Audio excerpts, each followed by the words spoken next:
Wesleyan Selby Field here in Delaware, Ohio. We will have the Fairbanks Panthers hosting the Colonel Crawford Eagles, and that's coming up here, high school football on WBCO and the OH Report.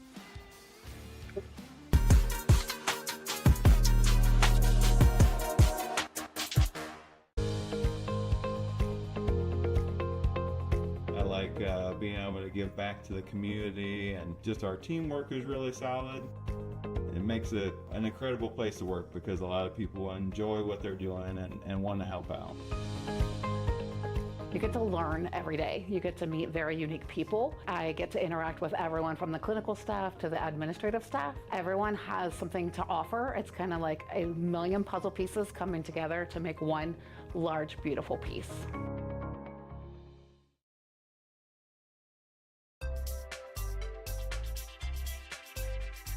First Federal Community Bank is excited to offer the Ohio Home Buyers Plus program, and it's meant to offer an above-market interest rate to help the potential home buyer in their journey towards home ownership. We've got great rates, especially for first-time home buyers. Here at First Federal Community Bank, we are here to make the home buying experience smooth and stress-free. As a community bank, we're excited to offer this account to help fulfill the dream of owning a home. Member FDIC, Equal Housing Lender. He's going to send a line drive down the field. It'll be fielded on the bounce. That is Schieffer. Schieffer finds a hole at the center. Schieffer turns on the burners. Schieffer could go. He's at the 50, 45. He's got one man to beat. Schieffer with the ball in his left hand. He's going to take it to the house. Whitford opens up the second half with the kick return touchdown.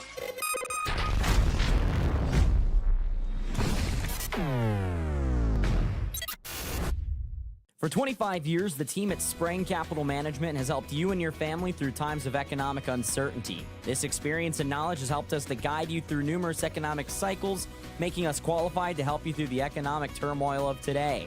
When reviewing your own economic plan, let us help guide you along the right path. Call us at 419-563-0084. At Spreng Capital Management, we are here to be your financial partner.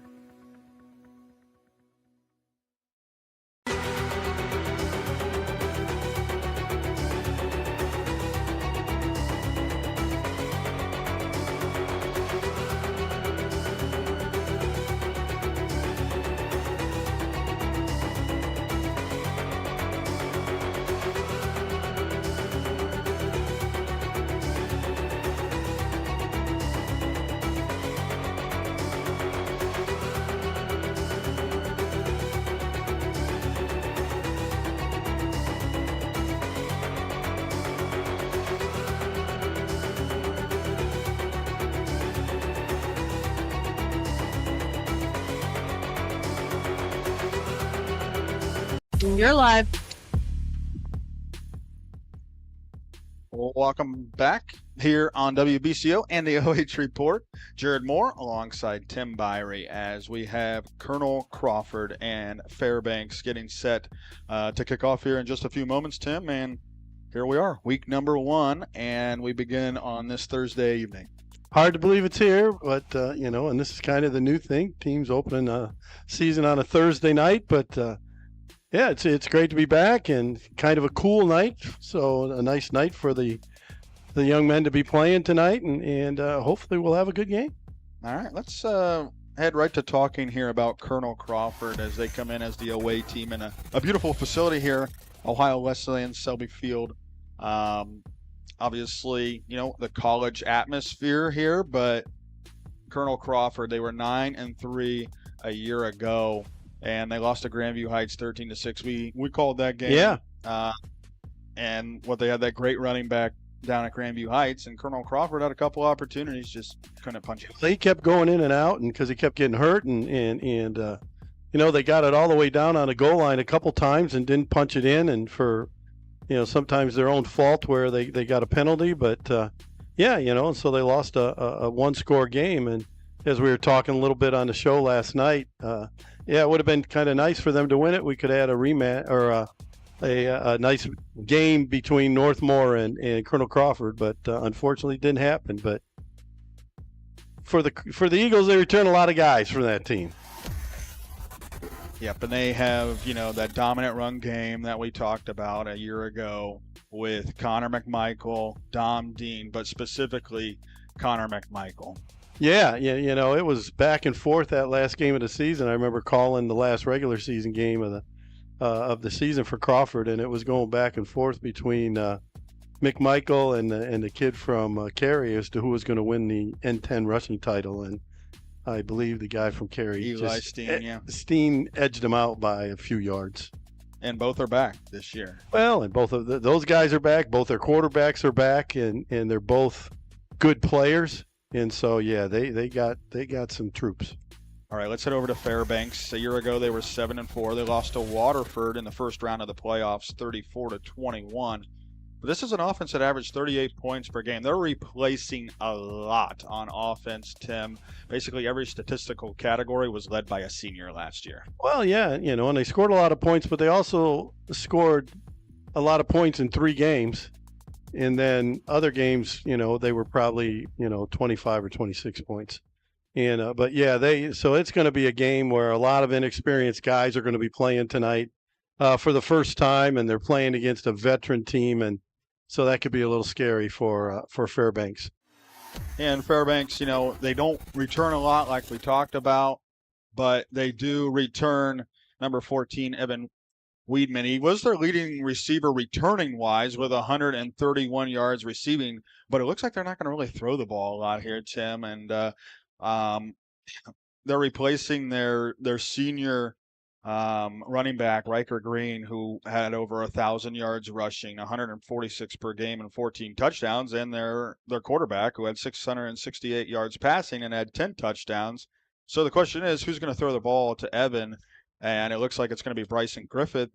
And he was one of their returning rushers. Basically, they lost their top 5 in rushing yards in that statistical category. So, but Weedman can play defensively as well. He's going to play out on the edge on the corners, and we'll see what he can do defensively as well. But not a lot returning for Fairbanks. So, but a lot returning for Crawford. Obviously. Well, yeah, and no doubt about it, Fairbanks is going to try to run the football. Yep. And they didn't try a pass in pregame, and when they were going 11 on 11, they didn't throw a pass, and I don't expect them to throw one. I mean, a year ago they averaged like 58 yards a game, and they lost 4 games, so they don't even throw when they're behind. Yep. Keys to the game for Crawford, Tim. I know you had a couple. I have a couple on here as well. First one is the ground and pound. I mean, it's pretty obvious, right? You got to go with your 2-back set with Dean and Connor McMichael, and then really got to be active and aggressive on the defensive line. That running game for Fairbanks is really going to come to play, and they're going to have to be on the lookout. Yeah, well, and for I think Crawford's got to be successful, on first and second down defensively. Mm-hmm. Get them into 3rd and long. And this isn't an offense. 3rd and long, they might run a toss, sweep, or a reverse. Yeah. Because they're in, I'd like to call it the scrum offense, and so they're all tight splits and all that kind of thing, and so that, and then I think they got to be able to hit some big plays. Crawford score quick and early, and get the Panthers behind the sticks and down on the scoreboard. So they might have to try something different. For Fairbanks, I have fast start and no mistakes. They're definitely going to need that. I think they're going to have to play, honestly, it might have to be a perfect game for Fairbanks here against a lot returning for Crawford. Can't make the mistakes, and you got to get out to a fast start. You're not going to want to get behind Crawford because they're going to run the football, and you are going to run the football as well. So there's not really a lot of time to make up there if you get down a couple scores. Oh, yeah. Well, and I think then the other big thing for them is to do almost the opposite of what I said. Is one, they can't give up any big plays on defense. If Crawford scores quick, and they can, Crawford, not only can their running backs break long runs, they can throw. They're capable of throwing the ball. And there are quarterbacks. And Whiteman was a pretty good receiver last year, and they also got DeGray and a couple other guys. And McMichael was very active out of the backfield catching the ball a year ago. And so and then again, just they can't allow them to break one, and let them get a big play. All right. So with that, we will take our final break here before Fairbanks and Colonel Crawford gets set to kick off. We'll just have a few moments, and we'll be back here on WBCO and the OH Report. This is cool.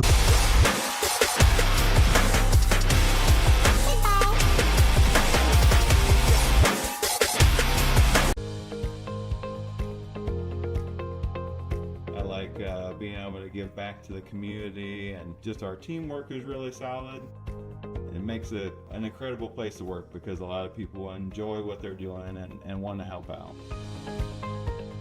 You get to learn every day. You get to meet very unique people. I get to interact with everyone from the clinical staff to the administrative staff. Everyone has something to offer. It's kind of like a million puzzle pieces coming together to make one large, beautiful piece.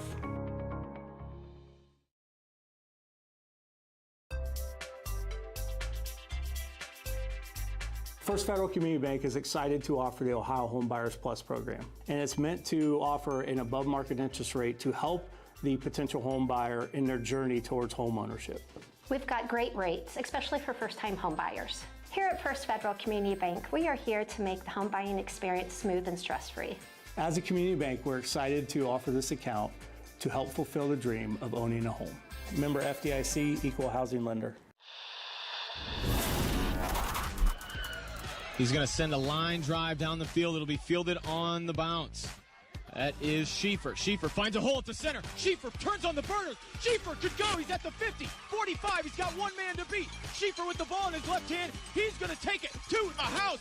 Whitford opens up the second half with the kick return touchdown.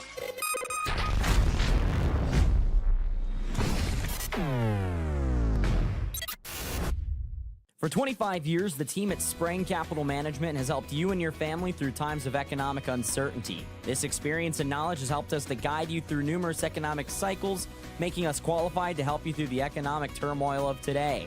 When reviewing your own economic plan, let us help guide you along the right path. Call us at 419-563-0084. At Spreng Capital Management, we are here to be your financial partner.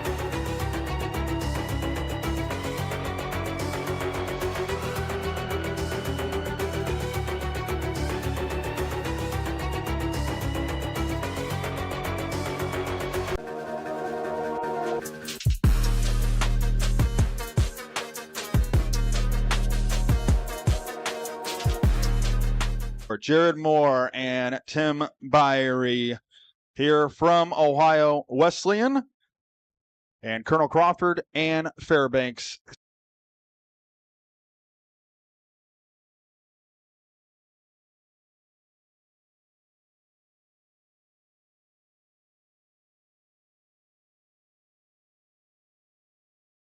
And then they go straight into Mohawk to start conference play, Tim. So what do you think about the non-conference schedule? Well, it's hard. They're playing some. I mean, this one. They're coming back. They were a playoff team. Fairbanks was, but they graduated everybody. But and who was the second? The Liberty, was it Liberty? Fairfield Union. Fairfield and Union. then East Knox. It was Fairfield Union. So again, Fairfield Union, not real close. It's on the other side of Columbus, in Fairfield County, but they've always got a very solid program. And East Knox. The only thing I know about, I know they got some guys back, but I also know their best player transferred to Mount Vernon, and so who's a D1 recruit, a kid named Dawson, and so, but it's still a challenging schedule, and then they go right into opening with Mohawk. All right, Nate Mills. along back with Carson Chopin. I think it went right through his hands to receive the kick. He'll get to the 7, and then he is corralled there. And once he got his hands on that football, he had to go retrieve it, and he came out of the end zone and wasn't very fortunate there for him. Yeah, and I mean, if Coach had an idea, Carroll, of how to start this game, that would be exactly what he didn't want. So all of a sudden they're inside the 15-yard line, inside the 10-yard line to start this drive on the 8. And, they're not an offensive team that. Yeah, you talked to Tim in the pregame about staying on schedule, and now do you alternate your playbook here on the first couple of plays? Maybe you almost had it scripted, but now when you're back inside your own 10-yard line to start the game. We already got a little clock error problem with the clock. The clock never started. And the refs keep signaling, and hopefully he got the signal in. It's going to start this time. They break. They are spread out a little bit, only one wing. Now they're in the T. Yep. Griffith hands it off to Shope. And he doesn't go in. He might have got just a yard there off that right tackle. We talk about that defensive line, and it's led by Payne DeGray, Tim. Well, they got, they play with three down guys, and then, really, in a way, they play 5. 2 of their linebackers line up on the line of scrimmage a lot. But, and it's their line, they got Payne DeGray down there. The other thing they got, though, is just outstanding linebackers. And also 23 has really stepped up for him, Lyle, and he's playing a defensive end right now and doing a really good job for him. And we have seen a pass, and it's Shope making the catch out of the backfield, gets to the 15. They'll be just shy of that first down by a couple of yards, but across the 15, they'll mark him down at the 16. But we saw our first pass so far of the game. And Griffith completes it on the first pass attempt. We didn't see them try that in pregame, but here they are. And yeah, they just split him out. Short now. They just split Shope out, and he ran an out cut, and the ball was delivered on time and completed, and maybe surprised Crawford a little bit. But and they're spreading out again. They're not. Their line has a little bit of split, and he's going under and trying to sneak it. Nowhere. Crawford sniffs this one out right from the beginning. I know Avery Powers was in there, and now coming from the bottom, there he is, Payne DeGray. Yeah, they didn't fool the Eagles at all, and so now they'll have to punt it. And the punter was struggling a little bit in pregame, so let's see how he hits this one. McLean Burns.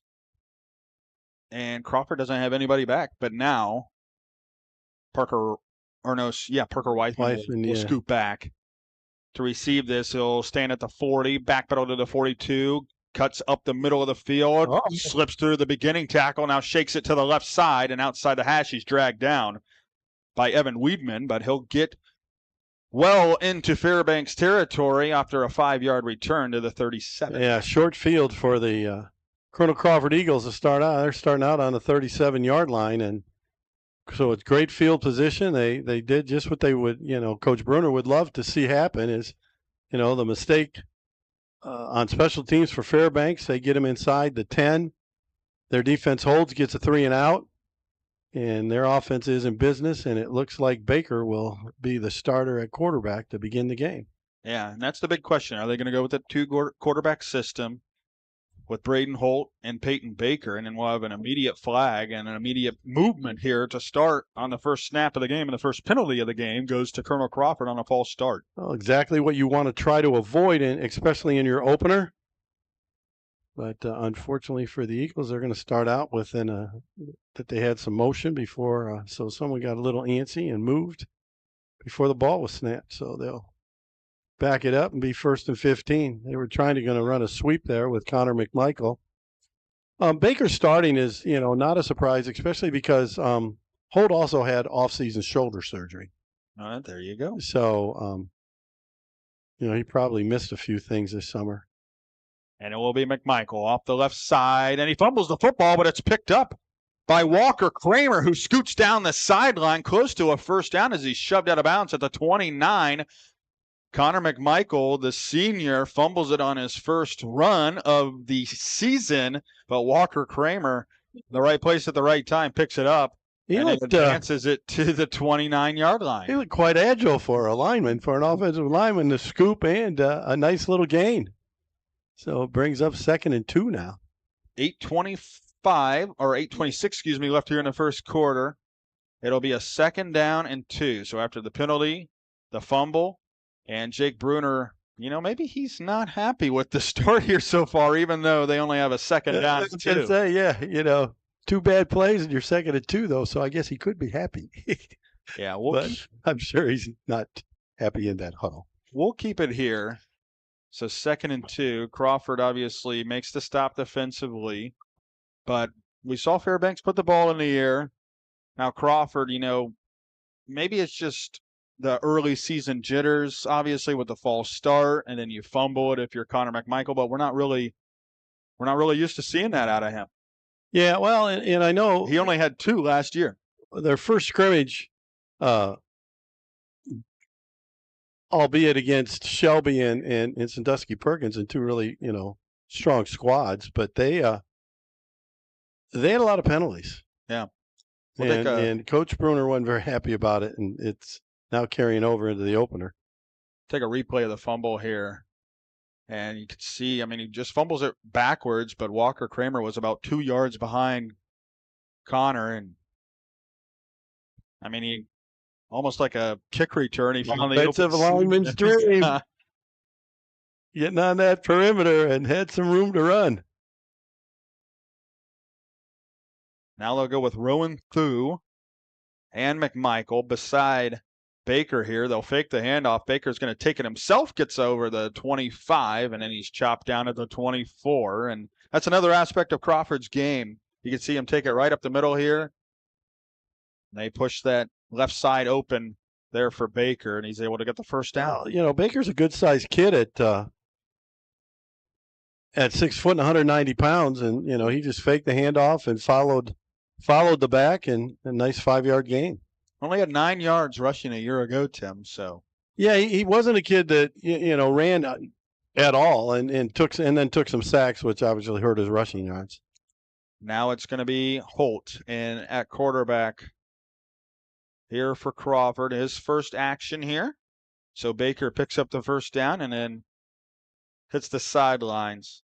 And Tim, I guess, what's your thoughts here on the 2 quarterback system? They went 9-3 a year ago doing it. So you continue that success. A lot of people say if you have 2 quarterbacks, you don't have 1, but now we're having play clock issues as well, Tim. So that's been going on since the beginning of the game, of 1 clock or another. And no, I've never been a big fan of the 2 quarterback system. Luckily, I never had to be a part of it as a coach. We always settled on one guy and played until that guy, sometimes an injury might change it or stuff. But, they're both really good. They're both good quarterbacks. They're both solid. They seem to deal with it as, mentally well. I think that signal means start the clock. I don't know. Yeah, that definitely means start the clock. And now they're going to talk it over some more. This continues to happen every game for us. So, Jonathan, when we're with the OH report, but WBCO, we are cursed that there is always clock issues. Yeah, 2 teams that we said we're going to probably run the ball a lot and keep the clock moving. But for whatever reason, the clock's not moving because it's not working. Well, here we go. All right. Now hopefully it works. All right. Quick meeting, and we're ready to roll. So at the 24, 8:25 left here in the first. No score. Colonel Crawford's first possession. Official says run the clock. And they finally do. Holt rolls out the throw, finds Dean Nice in the catch. flat out inside the 10 with a one-handed grab. Dean out of the backfield makes the catch. And you can see here on the replay just a nice pitch and catch. Rolls out to his right. And Dean. Yeah, Dean's a kid that last year showed that he could catch the ball out of the backfield. He has a really good set of hands, and again, for another big guy, I mean, he's a 220-pounder, 6'2", 220, but he's very agile. He's got good speed, and he makes plays. First and goal from the 5. McMichael cuts it inside, and he's shoved back. And the first one to hit him, I believe Shope was in there. And also William Stice. Yeah, just there was kind of a stalemate at the line of scrimmage, and Crawford with a veteran and decent-sized offensive line, but Fairbanks was able to win that battle. They might have to. They got a lot of guys at the line of scrimmage. Fairbanks does. Crawford might have to go to the air to get this in. Watch the tight ends right now. They pitch it. McMichael bounces He's it gonna get it outside, gets the edge, and gets the end zone as well. And the senior running back, Connor McMichael, gives Colonel Crawford their first lead here of this 2025 campaign. Yeah, Fairbanks was just, they were bunched inside, and as we look at the replay on the OH report, they just got to the outside, and good job by the perimeter blockers to give him a little room, and McMichael beat him to the corner. So McMichael gets the edge, extra point by Zizzo. Baker will hold. It is up, and it is true.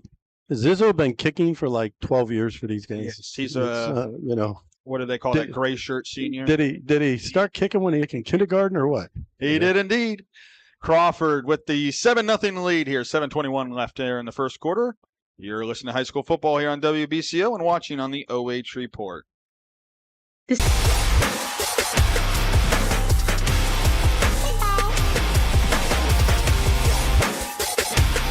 Way to buy.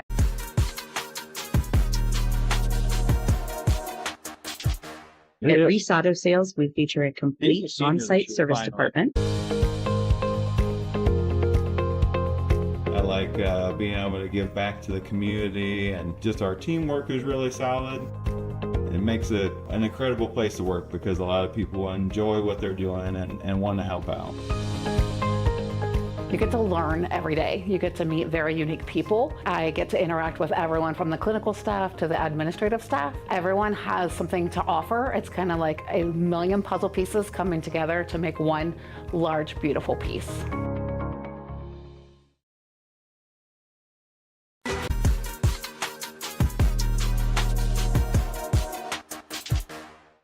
Back here on WBCO and the OH Report, our Lewis family. McDonald's, Bucyrus and Gallion, 7-0. Colonel Crawford, 7:21. Zizzo's kick, and he'll squib it towards the right side. Mills picks it up at the 19, cuts over the 20 to the 25, and finally tacked down at the 25. Crawford did that a lot last year, where they would directional kick. He might have hit it a little longer than he wanted to. They like directional kick to the sideline and try to get it. And try to get a recovery. I mean, they're looking to try to, make a play on the ball, not to. I don't think they were kicking away from the Fairbanks returners. Fairbanks, their schedule goes with Colonel Crawford, obviously, here tonight. And then they move on to Indian Lake, Madison Plains, Greenview, Southeastern Local, West Liberty, Salem, Mechanicsburg, Northeastern, Triad, and West Jefferson. Yeah, a lot of, obviously the last 5 or 6 they're all league games for them, and they're a team. Coach Carroll, he's been around a long time Clear Fork coach, long time assistant at Pleasant, and has always done a terrific job coaching, and got back into coaching after being let go over at Clear Fork for some incredible reason, who knows why. But, it's good to see him back in the game, and he'll get this thing. Fairbanks has been, they had some really good years about 7 or 8 years ago, but it kind of rough times the last few years. Out of the Ohio Heritage Conference, and they will run the sweep to the left side, and they'll bounce it out. Max Winter And there is a flag as well. Maybe they fall for after a good gain. So Fairbanks with their first penalty of the night.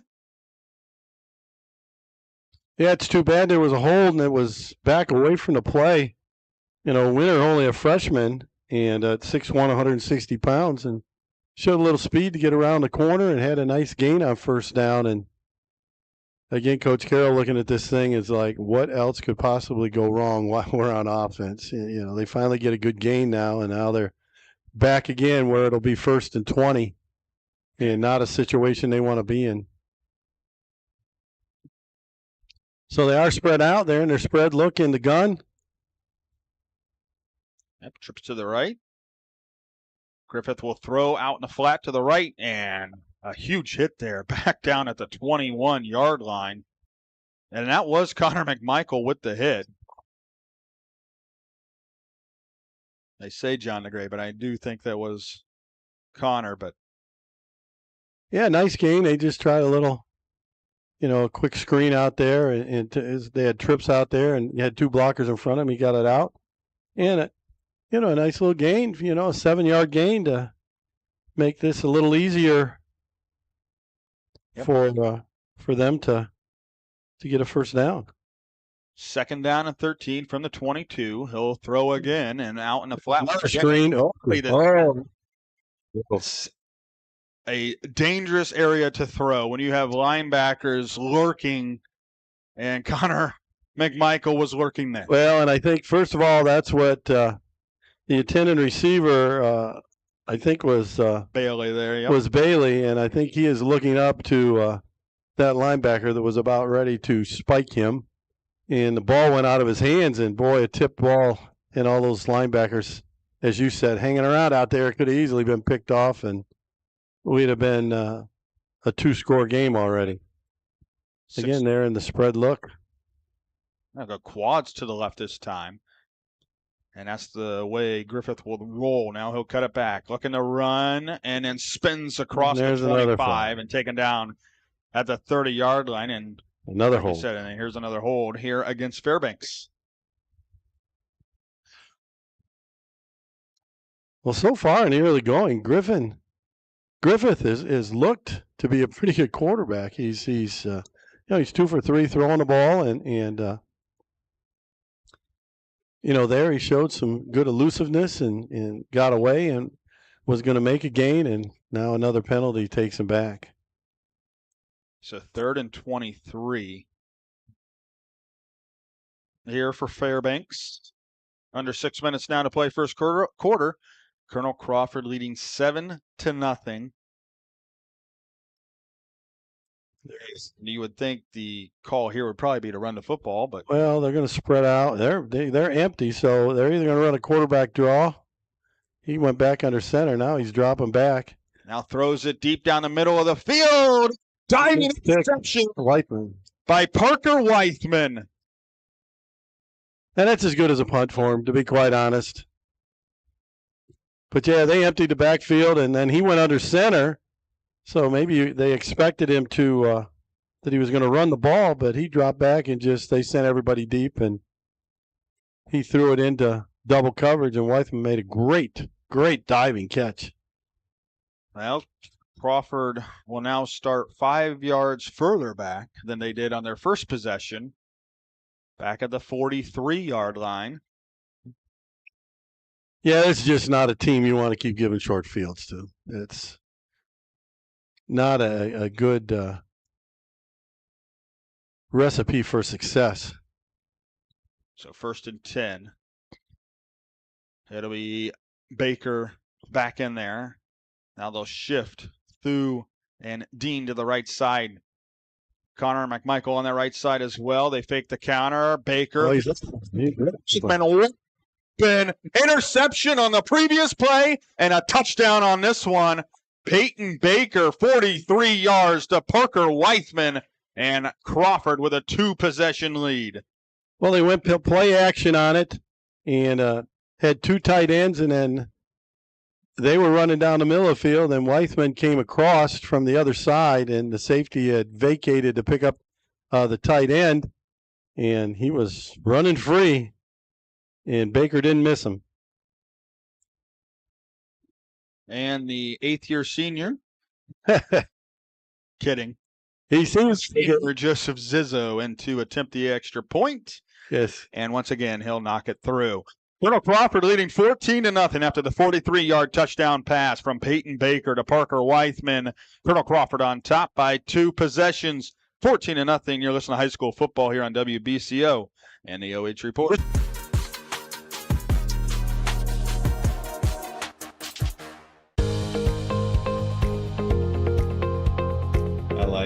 Being able to give back to the community, and just our teamwork is really solid. It makes it an incredible place to work because a lot of people enjoy what they're doing and want to help out. You get to learn every day. You get to meet very unique people. I get to interact with everyone from the clinical staff to the administrative staff. Everyone has something to offer. It's kind of like a million puzzle pieces coming together to make one large, beautiful piece.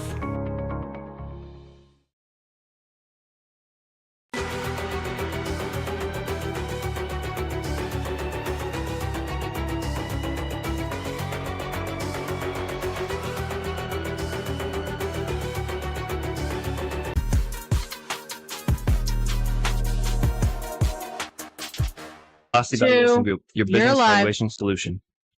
5:24 left here in the first quarter. Colonel Crawford with a 14-0 advantage. Connor McMichael a 5-yard touchdown run, and Peyton Baker with a 43-yard touchdown pass to Parker Weithman. Now Zizzo's kick is short here to Meals, picks it up at the 10-yard line and gets over the 25 this time. And they'll begin their possession at the 28.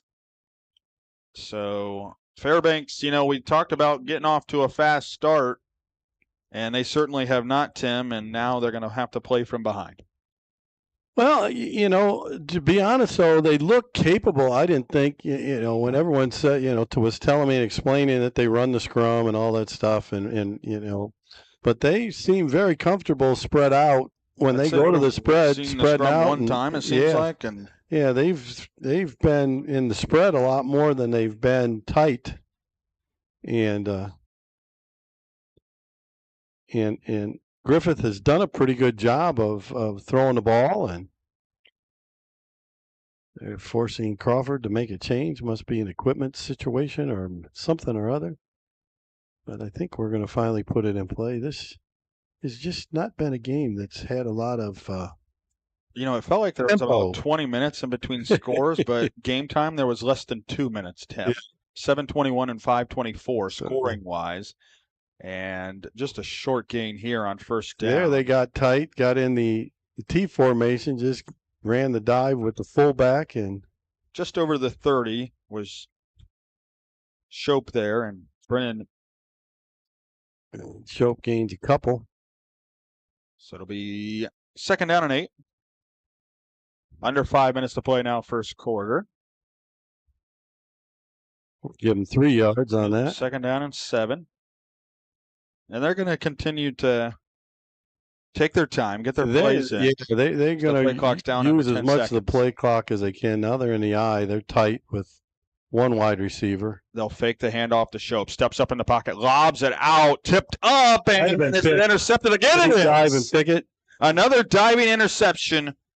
This time it looked like it was Carson Rader, the junior defensive back. Tip drill. Picks it off, and Colonel Crawford once again in business. Well, as comfortable as Bryson Griffin looked on those few early passes, that one, very ill-advised. He rolled out. He went play action. He rolled a little bit, got a little pressure, and he just, as you're going to see on the OH report, he jumped up with a guy in his face and tossed it up in the air. He actually had a guy a couple of yards ahead of him.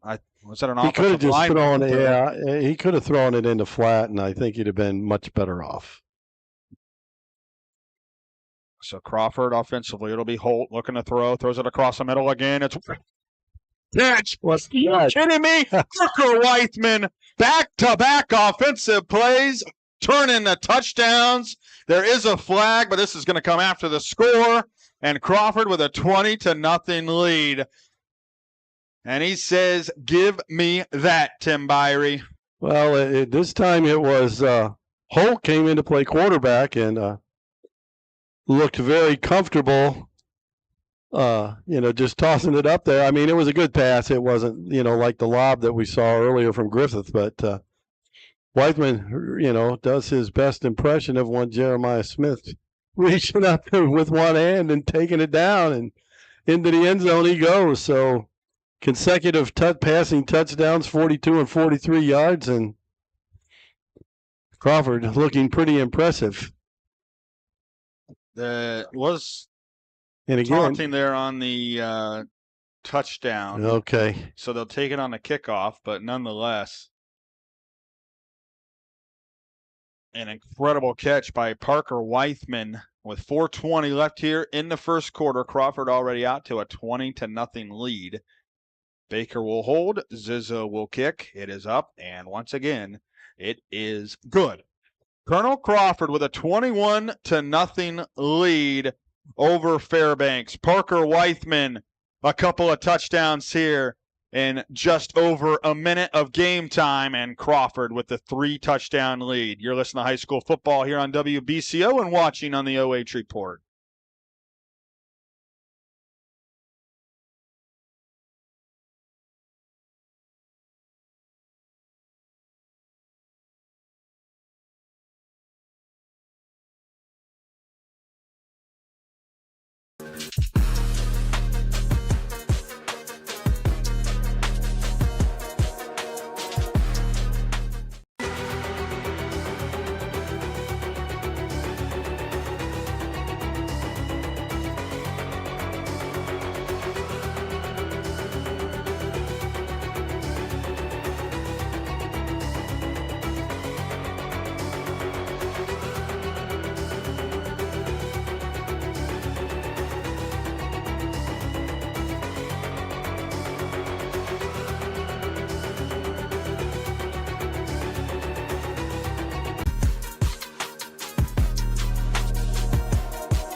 One to nothing. Colonel Crawford leading Fairbanks here on the Lewis Family McDonald's game of the week here on WBCO. Also watching on the OH Report. Parker Weithman, an interception and 2 touchdowns, receiving 43 yards, 42 yards, and that only took a minute and 4 seconds to do all of that. It'll be interesting to see on his kickoff, as well as Crawford's defensive play. Will they try one of those directional kicks and try to recover it, or is he going to try to nail it? He tried to hit it.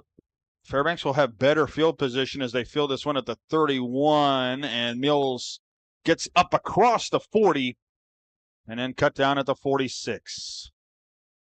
Well, I'm sure what Coach Carroll is saying now with this good field position, let's see if we can run the ball a little bit. And that's been the problem. I mean, they've only run it 3 times, but and unfortunately, they've only gained 3 yards. Well, and then after the kickoff, both times, Griffith has thrown interceptions. Back-to-back possessions. And now he's throwing back-to-back. Yeah, he's went back-to-back. Completed his first 2 on those quick thing, on the little screen passes. And then he threw an incompletion and then 2 interceptions. So he's now 2 for 5 for only 14 yards and 2 picks. 4:15 left here in the first quarter. Crawford already out to a 21-0 lead. But Fairbanks is going to have to take advantage here of this field position. Yeah, absolutely. And at least flip the field. They're going to bunch it up here. They'll toss it out to Winner, who cuts it up the left side across midfield.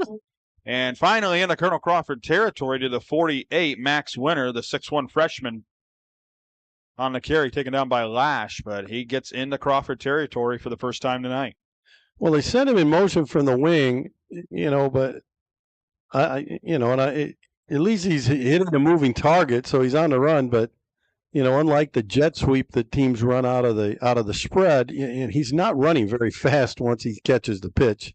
It's not like he's going top speed. But a good play on first down, 6 yards, and so the 2nd and 4. So now they're in the T formation with just one wide receiver and. If it's Shope this time, and he'll get close to the first down. He's got right it. up the middle to the 44, and he does indeed. They're moving the stick, so the first down.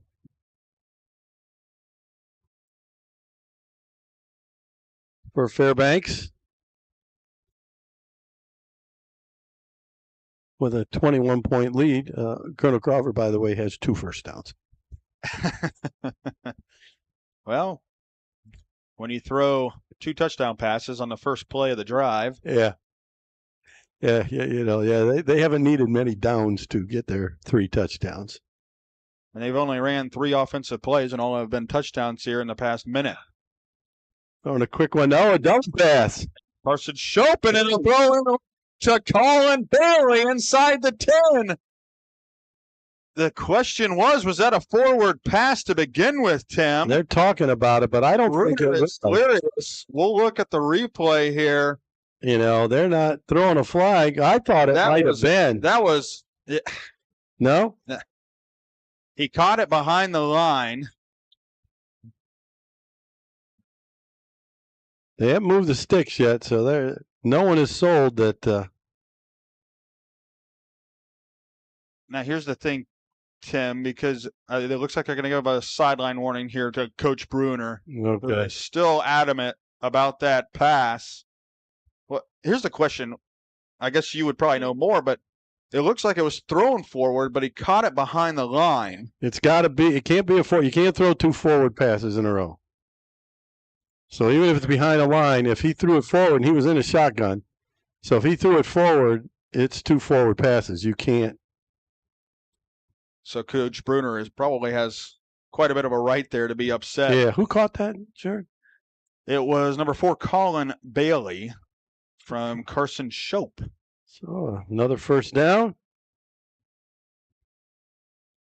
We used to call that the double bubble. But it had to be thrown backwards first. Yeah. So let's see. They're on the 5-yard line. Let's see what the Crawford defense comes up with and see if they can continue to shut them out. Griffith goes under center. Ball at the 5, 1st and goal. Brennan Peffer behind them. They'll toss it and hit hard as Max Winter inside the 5 as he's knocked down at the 2. But Fairbanks knocking on the door here, Tim. Yeah. They take advantage of the unsportsmanlike conduct after the touchdown with great field position. Get a big couple of runs there to get those first downs, and then the double pass, which was 2 forward passes, but well, it's first game of the season for the officials as well. A minute 28 left here in the first quarter with Crawford winning 21-0. Not a particularly fast-moving quarter. 33 minutes in here, Tim. Griffith under center. And they'll hand it to the up back who slips through the initial tackle. They'll drag him in. Oh, no, it's going to be a face. I think it's a face mask. They're going to call. Pulled him in. Apparently in high school, the tush push is not allowed. Or is a tush push allowed, but just not taking he's him saying and he pulling him in? I think he's saying that, they pulled him forward from guys that were beyond him pulled him forward. So now they're going to look and see. I don't know. He might be looking in his armband or wherever his rules are. Yeah, we'll see the there replay. It goes. It was clear just from the first look. I mean, he was shoved back, and then they do pull him there's that into guy. the end He zone. pulls him into the end zone from forward. And he kind of got on his side or even in front of him. Yeah. And, I think, like you said, I think you can push him in, but I just don't think you can pull him in when you're already Yeah, so they're going to penalize him. So it's a 5-yard penalty on Fairbanks, their third penalty. They may have been able to get away with it, but it was so obvious. He was right on the end of the line. The same view as the camera here. Yeah, it was an easy call. Panthers are going to take a timeout. We're going to go ahead and take one as well. A minute 8 left here in the first quarter. 21-0 Colonel Crawford. We'll be back.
here on Fairbanks, but Fairbanks with a 2nd and goal from the 8. 1:08 left here in the first quarter.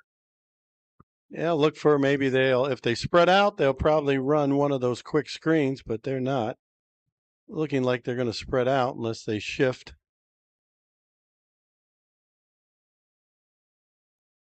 But they are in an empty set. It's Shope back there looking like a wildcat here. They'll run the reverse off the end, and Weidman can't turn the corner. And it's Walker Kramer off the edge to make the tackle for loss. Back at the line of scrimmage, it will be instead at the 8-yard line. Yeah, they got in the wildcat, and Shope took off one way. They ran a little reverse action with Weidman, but Crawford not fooled at all. And no gain on the play, maybe a half a yard loss. Griffith will come back in here for the Panthers, facing a 3rd and goal. Yeah. Spread it out now and go empty. Quads to the right. Lone wide receiver here is Colin Bailey on the left. He'll roll to the right, fakes the pass inside, now bounces it outside. He'll take it himself to the 5, and he's still up on his feet and finally pushed back to the 7. Give him forward progress here. Are they going to say he reinitiated? And the clock will stop with 13.3 seconds. Of course it does. Looks like the official there on the replay said keep the clock rolling, but the back judge says, nope, let's stop it. Well, they didn't blow the whistle. I mean, his forward progress got stopped. Now it's going to run. Now they're going to start it again. And They're so probably going to take this to the quarter here, 4th down. Yeah, he's going to let it run. And they will indeed let it run. A quarter that was dominated by Colonel Crawford. And it did feel like a half indeed. 21-0, Crawford on top. And it will be Fairbanks facing a 4th and goal here as we start the 2nd quarter on WBCO and the OH Report.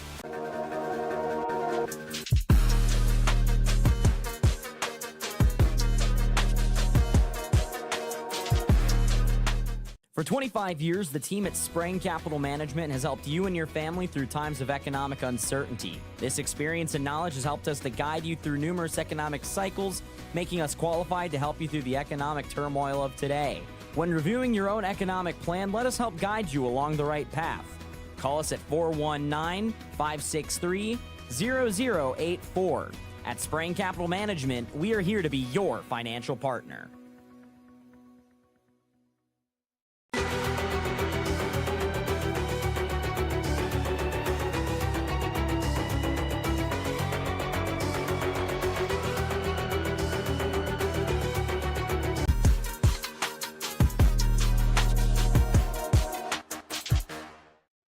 Start of the 2nd quarter here on WBCO and the OH Report. 21-0, Colonel Crawford with the lead. Take a look back here at this possession so far here for Fairbanks, where they get down inside the 10 on that double pass to Colin Bailey. And then a penalty as they dragged him into the end zone. To go back out to the 8-yard line. And then Griffith on the previous play here on 3rd down bounced it outside with nobody to throw to, and he shoved back, and he'll bring up 4th and goal from the 7. They'll fake it to Shope. Griffith runs. Powers way into the end zone. They fake the handoff to Shope. Griffith powers his way on the right side. And Fairbanks indeed is on the board here with a 7-yard run. Well, yeah, the misdirection held up some guys for Crawford, held up the linebackers, but then as you're gonna, you see on he just showed, a lot of speed and good power. Just kind of outran Crawford there to the edge, and then got down about the 2 or 3 yard line and showed good strength and pushed it into the end zone. Weidman will kick the extra point, and it will be good. Line drive knocks it through. Fairbanks on the board here to start this second quarter. 11:55 left in the first half. It is Colonel Crawford 21, Fairbanks 7. You're listening to high school football here on WBCO and watching on the OH Report.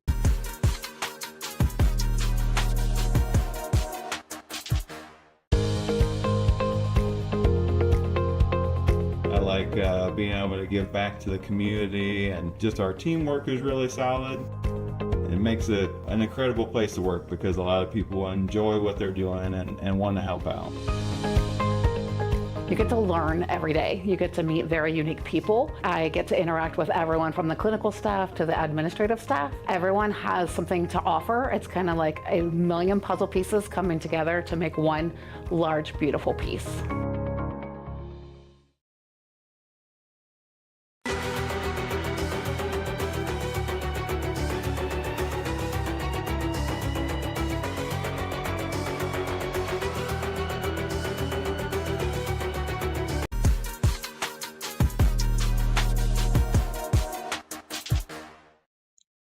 (21-7). Colonel Crawford leading Fairbanks.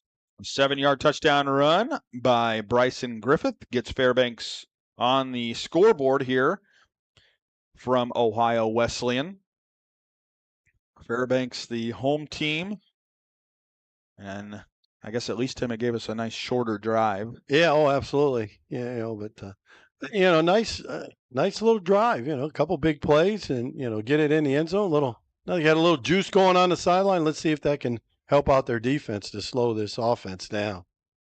Weedman's kick. It'll be Weithman backing up to the 14-yard line, straight up the middle of the field. Weithman with a seam over the 30, and he's hit and smacked at the 32. And in there on the tackle was Brennan Peffer, the sophomore linebacker. And Colonel Crawford with their worst starting field position here of the evening. Yeah, first time they've been on the other side of the 50. Another look at the touchdown run here by Griffith. And he just kind of got the edge barely there, Tim. And well, he just had a little seam, and then he used his strength to punch it in from about the 1 or 2 yard line to get them on the board. They had to respect the pass a little bit there as well, and just able to outrace them to the end zone. It'll be Baker in there at quarterback. Coming in late here for Crawford is Avery Powers to line up on the left side. Thu goes in motion. It'll be Connor McMichael up over the 35-yard line and pushes to the 37. So it's only his 4th carry. And he's got 4 carries for only 12 yards. So right now he's not off to a big start, but he can pop one anytime. Saw that quite a few times within the past 3 years of Connor McMichael's career. As Crawford slows it up with the play clock now down to 10 seconds here on this 2nd down and 6 from their own 37. Again, Thu goes in motion. This time they'll toss it to him on the sweep. Gets to the 35, and this will be a loss. Shope in there on the tackle. There's a flag on the play. Daniel Bailey in there as well. And it will go against Colonel Crawford, and it will be a hold. So interesting decision here for Coach Carroll. Does he take the loss here and bring up 3rd and long, or does he push it back another 10 yards? He may take that big. Since it's 10 yards, he may take it. Yep, and he does indeed take the penalty. 3rd penalty on Crawford for 30 yards. Takes it all the way back to the 22. So Baker remains in, and they're going to spread now. Crawford's going to spread out. Yep.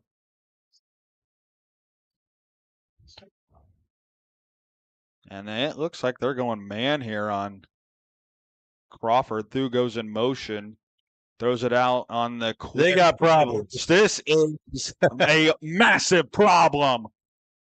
Down the sideline and into the end zone. Once again, guess who? I think that was Weithman again. It was Parker Weithman. Only this time he was 73 yards. Nobody. I think Fairbanks has got to see number one and realize we got to at least double coverage him.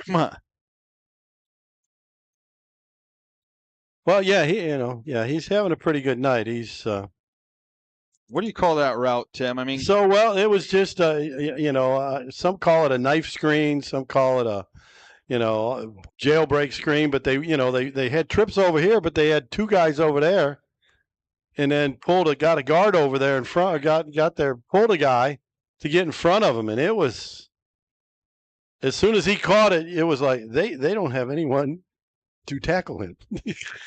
Indeed they don't. Parker Weithman, 3 touchdowns so far tonight, 28-7. Colonel Crawford on top. We'll be right back.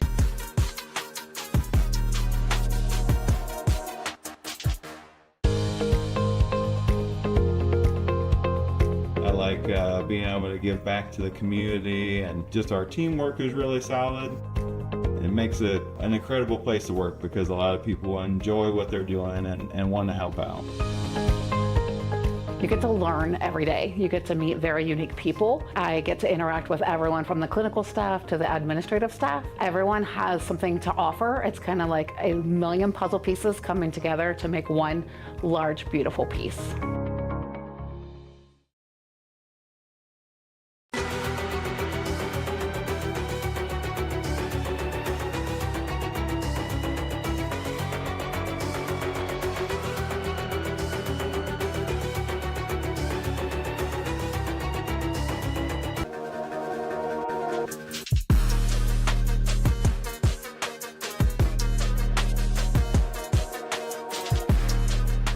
Moore, Tim Birie, along with our crew from the OH Report, Jonathan Langdon, Dylan Farrell.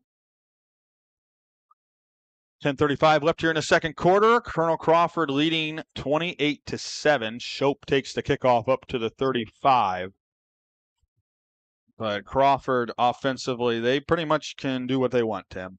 Yeah, well, like I said, that touchdown was such a yeah, you'll see the replay here again. I mean, they run it again. Anybody got within 10 yards. No, I mean, as soon as he caught it, I said they got problems because they just didn't have anyone out. They didn't have enough guys out there to take care of it.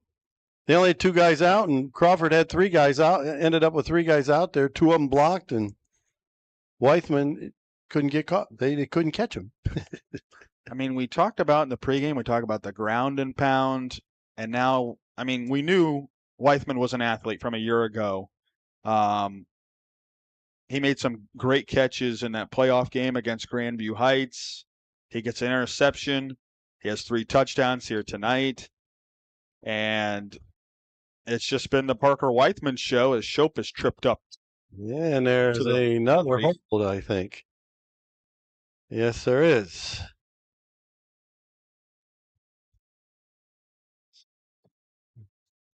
Well, the Crawford guys got tackled on the outside. Yes. He didn't get held. He got tackled. So it was a pretty easy call. So back it up 10 yards to the 25. And 1st and 20 here for Fairbanks.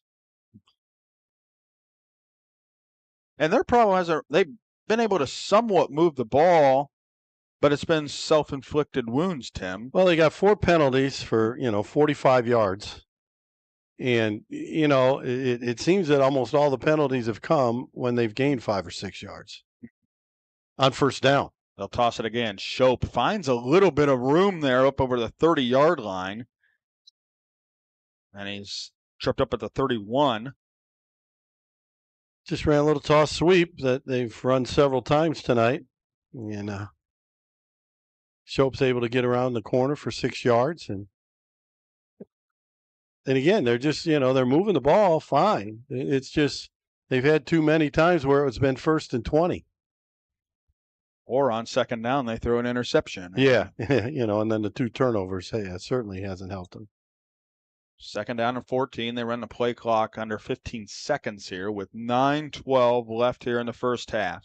Colonel Crawford leading 28-7. They'll toss it again. Now they're going to do the running back pass. That one might Weithman coverage. That's offensive. And it's Weidman shoving off of Weithman, makes the catch, and he barrels his way inside the 20-yard line. Weithman had his back turned around there. Weidman with a huge catch. As we'll watch the replay on the running back pass.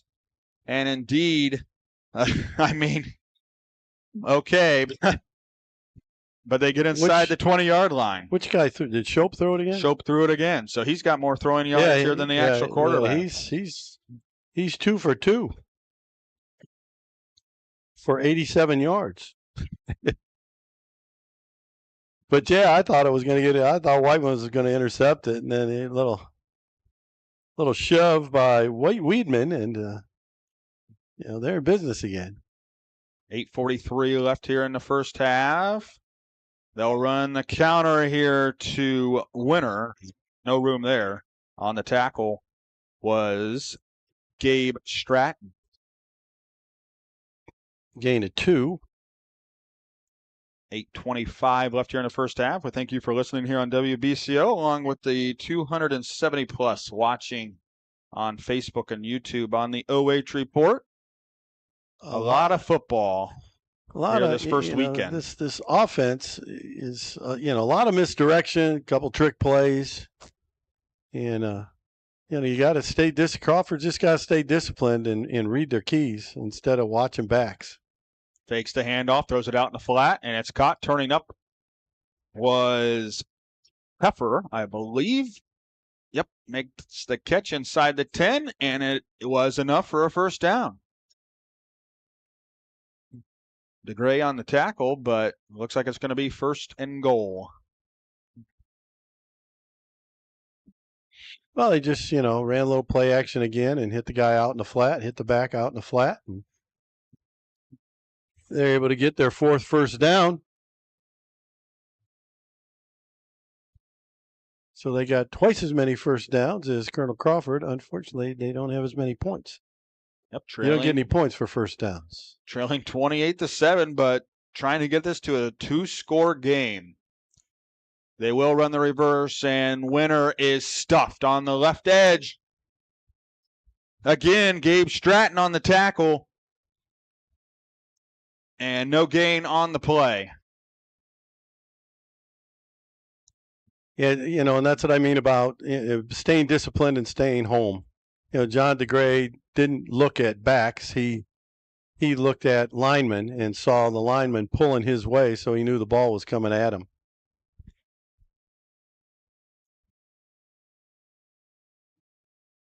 And that's what you got to do against this kind of offense. Now they're all spread out, empty set.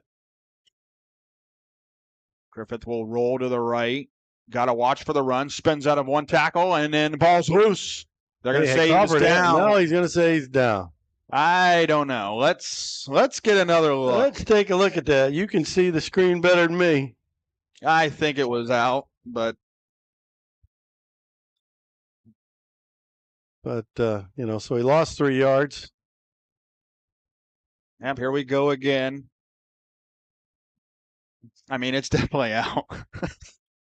Well, they've had 2 plays where they have. You got the shove off down here. You got the double pass, forward pass on the other end, and now the fumble recovery that will not show up in the stat book. Will not be a fumble recovery, and so they've gotten a few gifts from these officials tonight. And still trailing by 21. Here it's 3rd and goal from the 11. Now another reverse on the pitch, and Winter will go nowhere. Another loss this time. Winter is a loser, back to the 15. Hey, pretty good. But they tried to, they looked like they were running option to the right, and he went inside the option man. Winter went inside the option man, and again, just talking about the discipline that Colonel Crawford has to show because of all of the misdirection, and I think they have finally gotten the message. It'll be 4th and goal from the 15. Timeout here by Fairbanks. 5:28 left here in the first half. It's 28-7, Colonel Crawford leading. You're listening to high school football here on WBCO and watching on the OH Report.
Fairbanks with a 4th and 15 here with 5:28 to go in the first half, trailing by 3 scores. Looking for some type of trick play here. See what they come up with it. Well, no. There's not going to be a trick play. It's just a pass out in the flat. It's caught at the 15. But no gain. And a turnover on downs.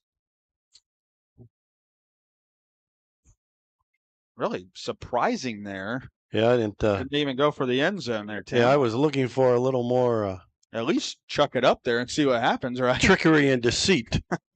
But yeah, that had no I guess he was trying to clear everybody out, bring that guy from over and see if but Crawford was not fooled at all and had it well covered. Of course, our score 28-7 here. Colonel Crawford leading Fairbanks. 5:22 left here in the half. Couple other score updates. Mohawk leading 20-0 over Calvert. That game is already in the third quarter. Of course, both these games started at 7. River Valley leading 21-8 over Elgin. That game's at halftime. McMichael off the right side, dragging defenders and almost breaks loose for the first time, but he does pick up his largest gain of the night for 10 yards to the 25-yard line and a first down. Yeah, he was about a shoelace away from breaking a big one. Crawford will take all sorts of time here trying to eat up the last 5 minutes here of the half, already up by 3 scores. And they'll get the ball to start the second half as well. It'll be Holt in at quarterback. McMichael in the backfield with him in the pistol set.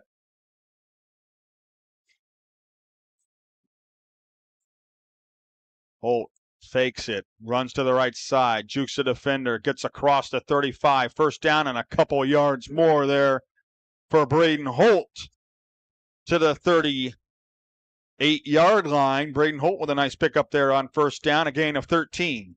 Yeah, he just pulled it. I think that was a read, and the defensive end for Fairbanks went inside and after McMichael, and so he pulled it and took off, and Coach Sheldon probably believes a sigh of relief as you Braden, think Braden he watches up. and says every time he touches the football, please don't get hurt. He's screaming, go down. They'll throw. Pressure he's coming open from the backside. He's open on the wheel, on the right side, tipped up and incomplete, but there is a flag. Now, that was intended for McMichael. This will be interesting what's going to get called, because I think McMichael pushed off. We might be able to see it on the OH report. I'd say kind of back and forth. No, they're calling it on them. Probably more so that he didn't turn towards the ball. Yeah. The other guy didn't. The defender didn't, see the ball. And but I thought McMichael may have pushed him to give himself a little room. There, you could just see he kind of gets in the way of McMichael, but just never turns his head. And that was Colin Bailey on the coverage. But another first down. First down to the 47 into Fairbanks territory. So this drive is all first downs. They're not breaking any big ones. So 3 first downs on this drive so far for the Eagles. Weichman's in the slot here on the near side. They'll send through in motion. They'll pitch it that way, does Holt. Trying to cut it outside, and he scampers out of bounds. Chased out of bounds by Nate Mills to the 44-yard line. Was Rowan Thu. They'll mark him out at the 45, so just a gain of 2 there for Thu, but second down and 8.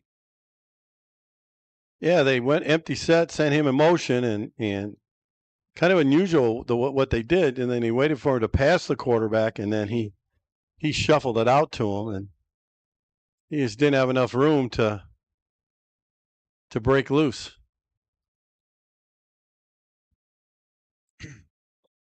Ball from the 45, second down and 8.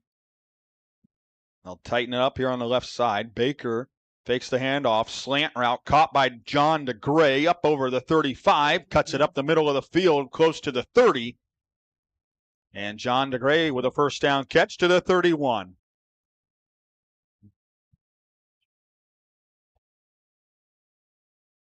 The 6'3" junior. And another first down. He's going to be a weapon when they get into the red zone. Yeah. Oh, absolutely. You know, you got a 6'3" wide receiver. You know, right now Crawford is, by the way, is 5 for 5 passing the ball for 192 yards. Can you convert that quarterback rating, Tim? I don't know how that works, but it's probably perfect, I'm guessing, since, you know, I don't know either. They've thrown no incomplete passes, and they are averaging like 40 yards of completion. This drive's kind of stalled that average yards. Yeah, it slowed it down a little bit. But they do have. On that last one, Weithman basically had 70 yards after the catch. They do have 4 first downs, though. It's Baker again. QB draw. Scampers to the 26th as Peyton Baker.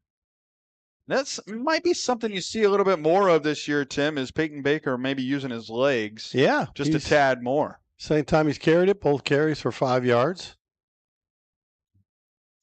And we know Holt can run it, so that's just what is the weakness here, Tim, for Crawford? I mean, we're not even 24 minutes into the season. You know, the big thing, I'm still waiting for the offensive line to really gel and maybe get a push. They read this one. McMichael on the toss, and he's down back at the 30. There's another flag. I think we're going to get a hold here from Walker. Oh, my. The official just got right in his face and pushing. You know. Pointed right in his face. Almost poked him in the eye. He said, "You were holding, buddy. You are the man." Well, at least McMichaels might be happy with it because now he doesn't get stuck with the loss. That was going to be a 5-yard loss there for McMichael. They just read it, you know, off the edge. They saw it all the way, and the guy came right up the field, and you know they blitzed right into the play. Sometimes, you know, that happens. But I'm sure now Holt's coming in the game, and they're going to go spread and.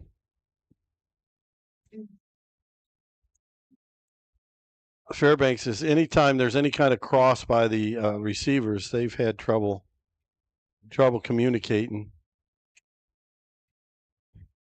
Holt fakes it to the left, rolls out to the right.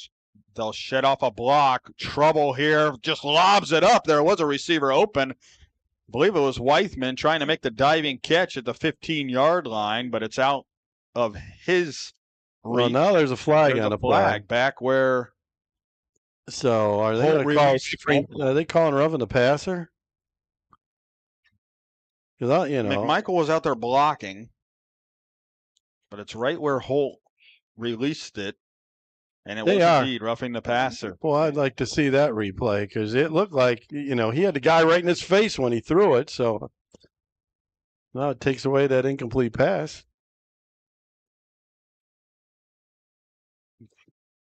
And another 15-yard penalty on Fairbanks. Down to the 21 with a 21-point lead here for Crawford. Now we'll watch the replay here. I mean, couldn't really see it. This isn't the NFL. Yeah. Did he go low? I don't know. Yeah. I couldn't.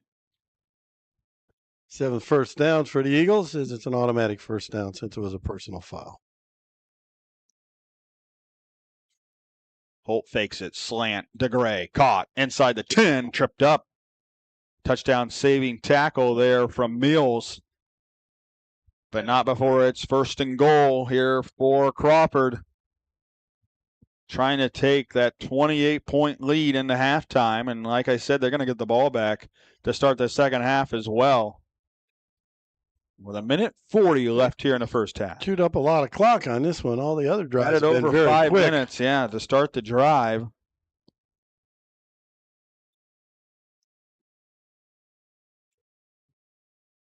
Thu and McMichael. They'll toss it to McMichael. And he is going nowhere. Well, I tell you, down at the 15. They have been all over him. Bailey.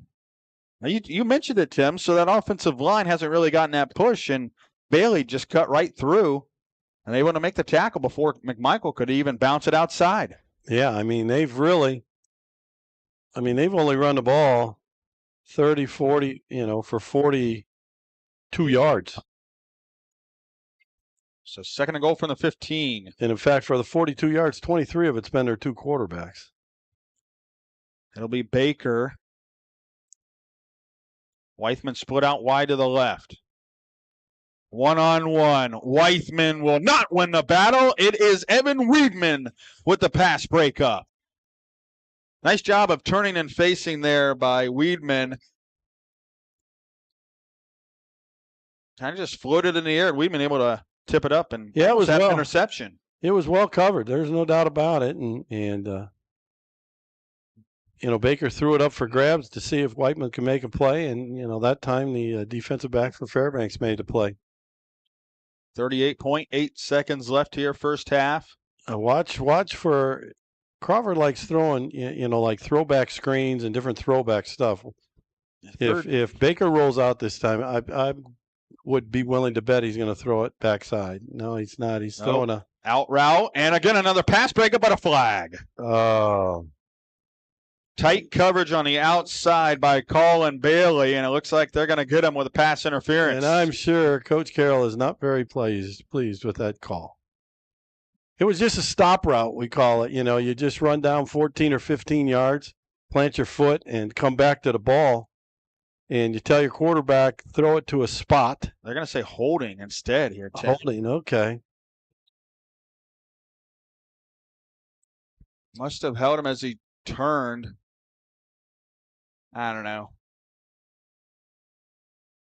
I think at some point you just got to let him play, right? Yeah, I would hope. But boy, it's a lot of penalties. Fairbanks 1, 2, 3, 4, 5, 6, 7 penalties. And it's cost them 45, 65, 85 yards. And it might cost them 7 more points as Coach Bruner is going to take a timeout.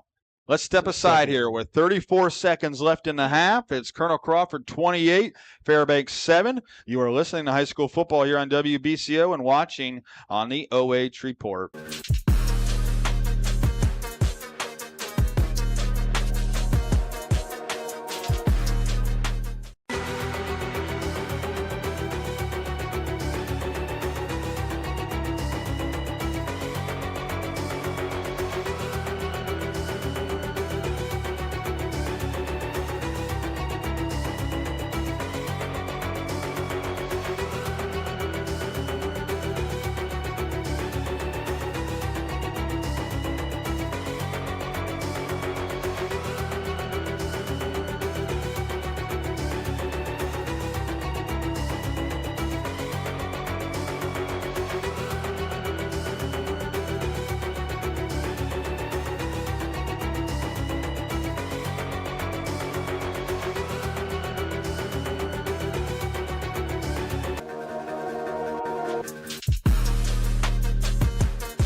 And the OH Report. Oh, he's going to walk it in. Play out of the timeout. Walking in is Connor McMichael on the throw to back pass from Peyton Baker.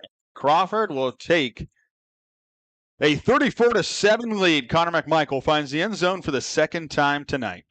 It's kind of a favorite play of the Eagles. You knew it was coming. They send everybody out, they roll a little bit, and then throw the ball back. And there was no one near him. There you see it on the OH Report. He could have walked it in. I might have been able to score on that one. Well, you still got the moves? I think I've lost a step or 2 or 12. Zizzo into the attempt the extra point. And once again, perfect for Joseph Zizzo. Colonel Crawford, just about a perfect first half as well. It is the Eagles 35, Panthers 7. You're listening to high school football here on WBCO and watching on the OH Report.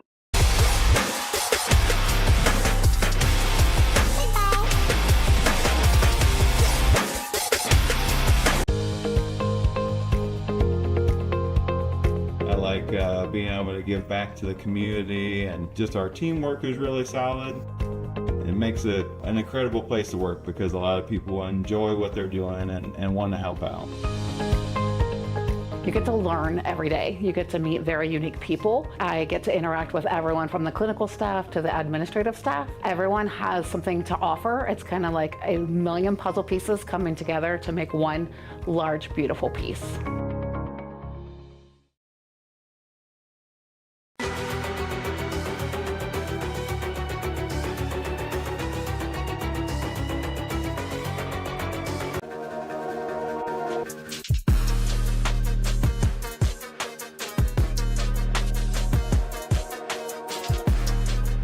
.29 seconds remain here in the first half. Colonel Crawford with a 35-7 lead on Fairbanks. A 5-yard touchdown pass from Peyton Baker to Connor McMichael.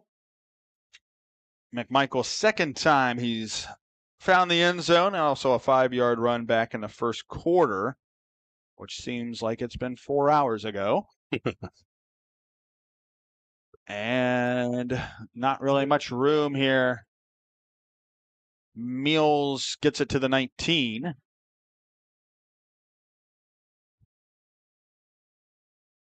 And Raider on the tackle. And now Fairbanks with 23 seconds and 1 timeout left, trailing by 4 touchdowns. We'll see what Coach Carroll decides to do. Yeah, it'll be interesting to see if he just takes a knee or if he's going to try to run a play.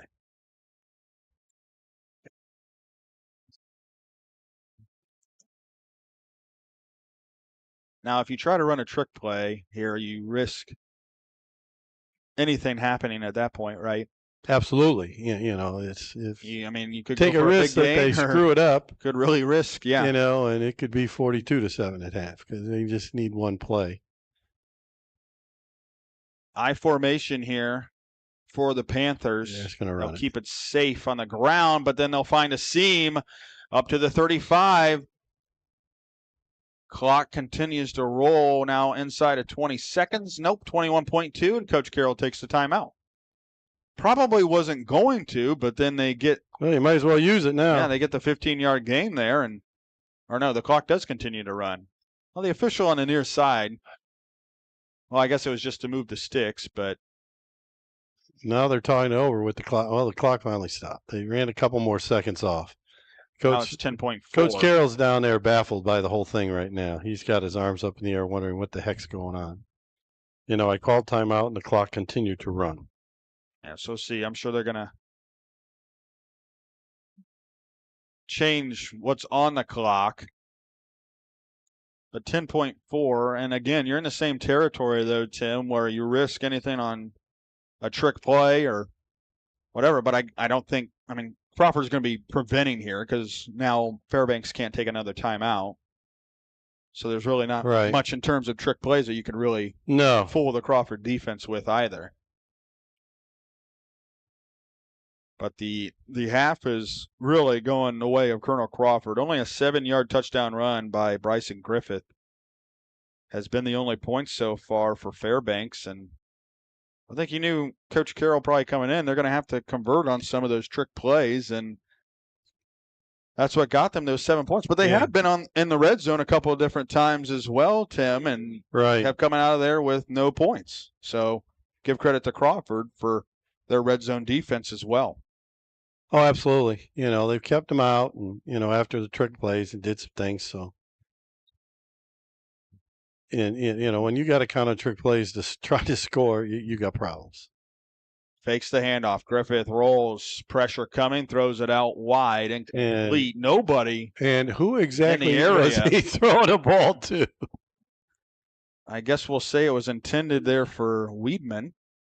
Yeah, that's a stretch. Or maybe number 7 there on the side. I was going to say, let's pick out one of those guys on the sideline. Give they were the closest. They were the receiver. You betcha. Give that kid a target. Yeah, Evan Moore. He was targeted. So 4.8 on the clock. 35-7, Colonel Crawford leading, looking to take this one into the locker room. And then they'll come out with the first possession of the second half as well. I formation once again here for the Panthers. And they will run it. And it's Shope spinning around to the 45. Ball comes loose. And It's picked up there by Crawford as time expires. Fumble recovery by Nathan McCartney. And that is how the first half will end.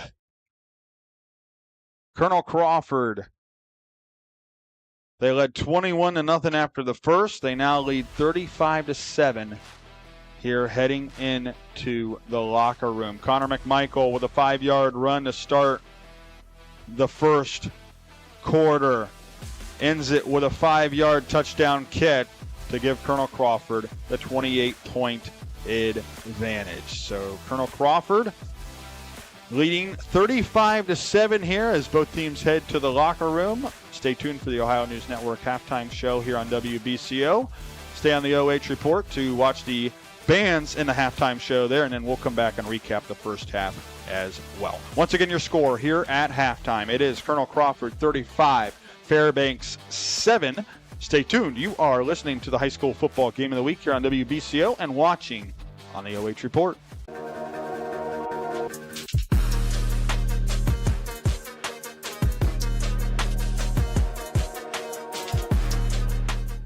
Looking for the best high school sports coverage in Ohio? You found it right here on the OH Report. From the field to the court, we've got it all.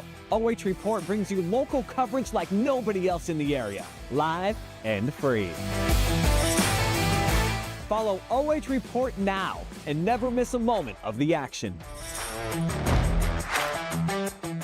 Don't just watch, be a part of the game with OH Report, the future of local sports.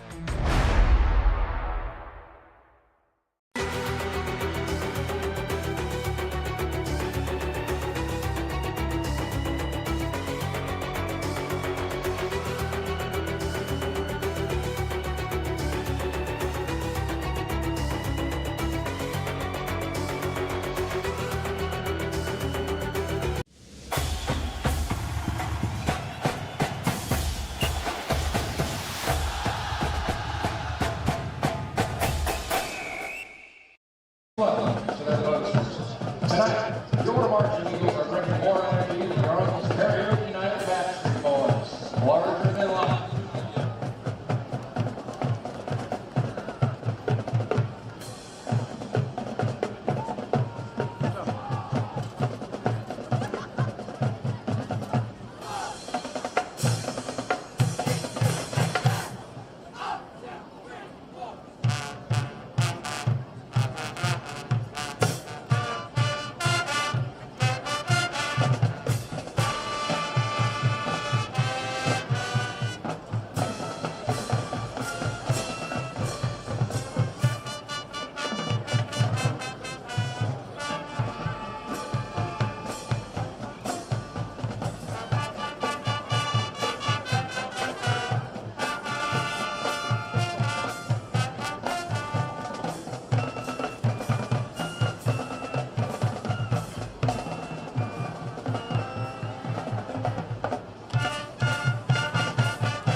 Grab your hairspray and let's travel back to the 80s.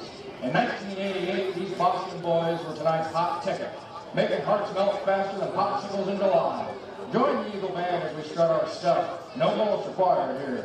with New Kids on the Block. You got it right. You got the right stuff.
In 2000, NSYNC told us, it's gonna be me, and spun a track that moves faster than a dog in gym class. Your CCHS Marching Eagles are ready to dance away the ordinary with a song that keeps the party popping.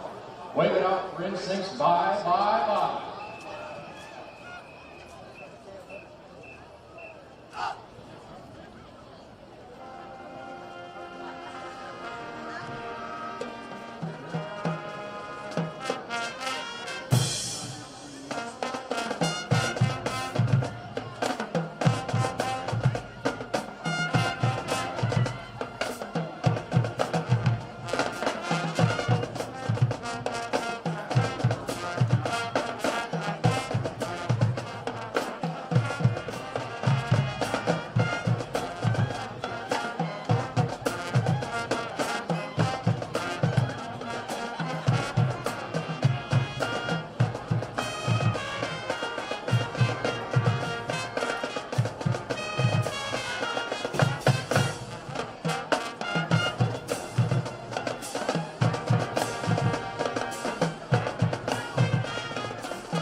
for your 2025 Colonel Crawford Eagles Marching Band.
Ladies and gentlemen, presenting the 2025 Fairbanks Marching Band under the direction of Mr. Cameron Reinbolt with Assistant Director Brianna Dawson, Guard Instructor Lucy Levia, and Percussion Instructor Logan Voorhees. The band is led by Drum Majors Nina Graber-Nossiger and Emma Obert. Tonight we present our show On Guard. Our band travels back to the time of knights and prepares for battle. You'll hear Susato's Danzare, Scarborough Fair, and Knights of Sidonia by the band Muse. We hope you enjoy the show.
Mr. Reinbold and the rest of our Fairbanks Marching Band staff and students would like to thank our wonderful audience for your support.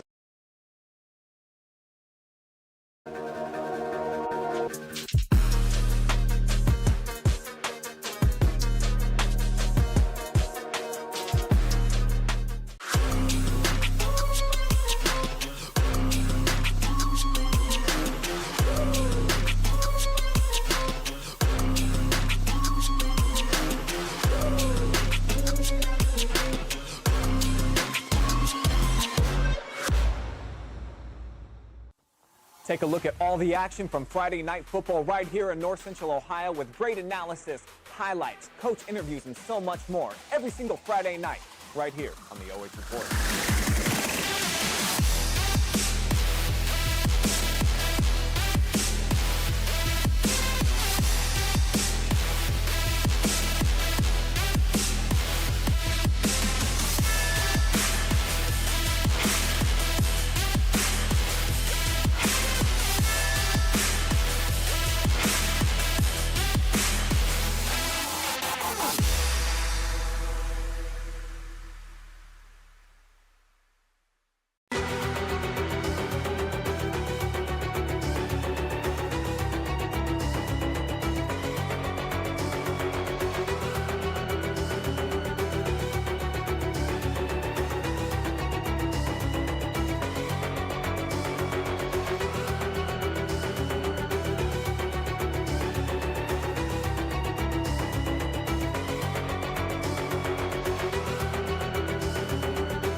You're seeing just what we thought might happen is that, Crawford being a very much a veteran team with a lot of guys back and a lot of good players back, and Fairbanks being a team that was playing a lot of young guys.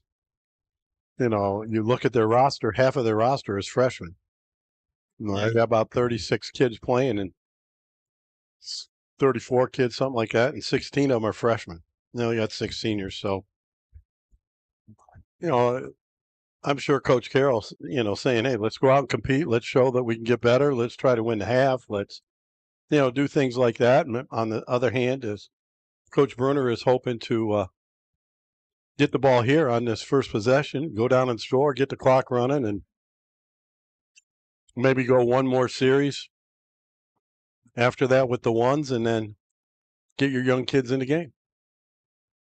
It'll be Weidman set to kick off for just a second time here this evening. Parker Weidman back to receive. Most of that Crawford kick team is up above the 35. Yeah, they're not expecting a really long kick. I don't think he hit it very far the last time. He got it down to maybe the 25, maybe the 30. And so, it's very good chance here that Crawford's going to have decent field position, and I'm sure Coach Brunner would like nothing more than to get the running game going a little bit better. But at the same time, all their big plays have been in the passing game, so it might be a couple. Maybe we'll try to run the ball just a little bit, and then ultimately what we want to do is score. 35-7 is the score. Colonel Crawford leading Fairbanks. Weidman set to kick off here as the clock is set to 12 minutes here to start this third quarter. Right off of Route 23 here in Delaware at Ohio Wesleyan. And Weidman fields it off the hop from the 15. Cuts it back to the right side. Weidman down the sideline, across midfield, inside the 40, and tripped up by Meals. Finally, he almost added a touchdown for a kickoff return to his resume here tonight, but he is tripped up just shy at the 27. But Parker Weidman, he found the seam and turned on the jets, but just not enough. It started going one way, then it looked just a little bit, and then cut back and broke a tackle and hit the seam and had one more guy to outrun, and that guy was able to dive at his ankles and make a play. But Crawford's in business here on the 27-yard line. 11:47 left here in the third quarter. Start of the possession here for Crawford to start this second half. It'll be Holt and at quarterback. And they'll fake the handoff. Holt slips out of the sack, rolls to the left, and slips out of another tackle. But they're going to throw the flag.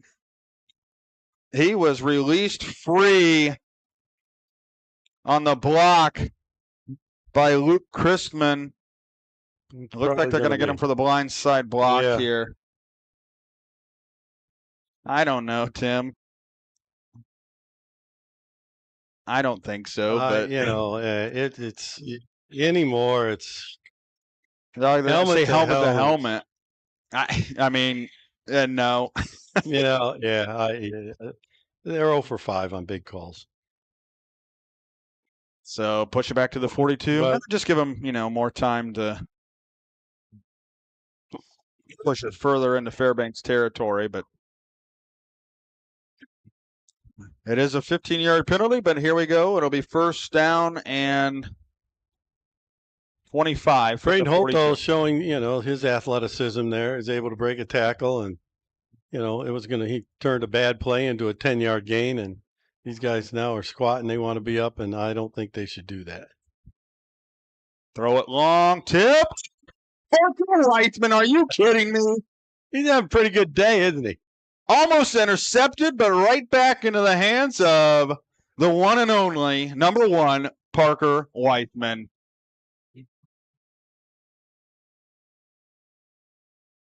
unbelievable. Yeah, it's 32 more yards for. Well, I wonder what the school record is for receiving yards because he's at 190 for a game right now.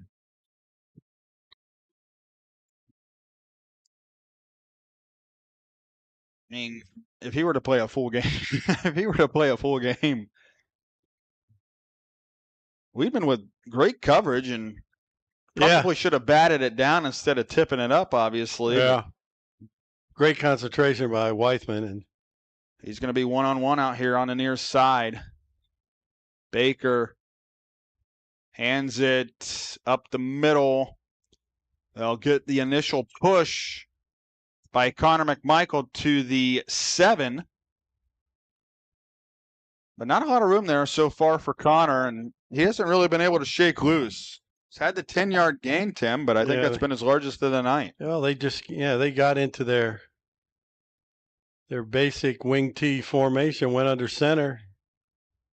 McMichael jumped in as the fullback. They ran the belly play, and nice push, 6 yards, but, a lot of it was McMichael just pushing the pile and a couple linemen joining behind him, which you're allowed to do, and pushing him.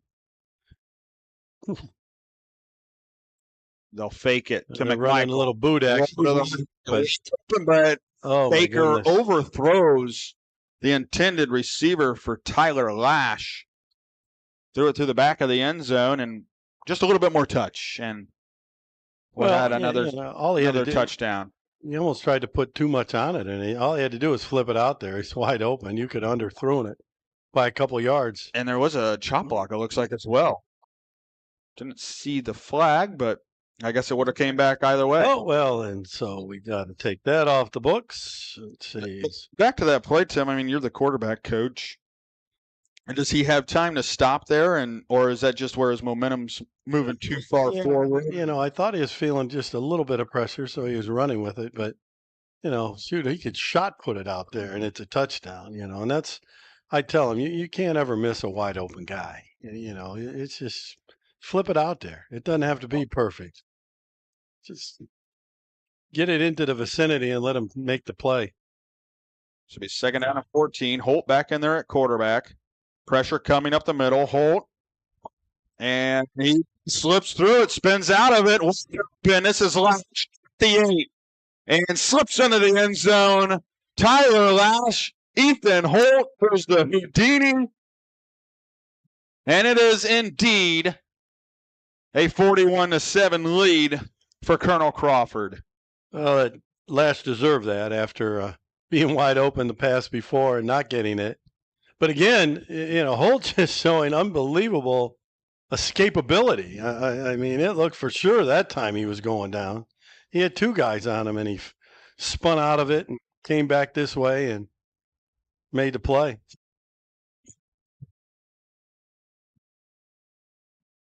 The refs are bound and determined to make sure it takes a long time. How about you let him kick the extra point? Now he's sending another guy off the field. All right.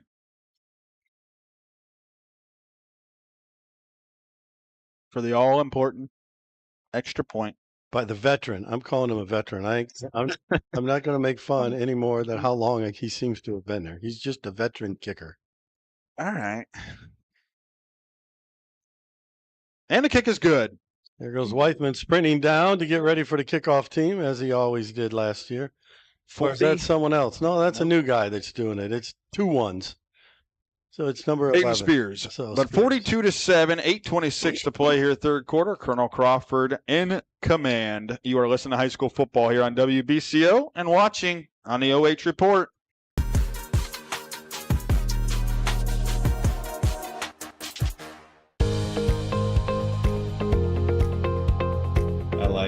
Being able to give back to the community, and just our teamwork is really solid. It makes it an incredible place to work because a lot of people enjoy what they're doing and want to help out.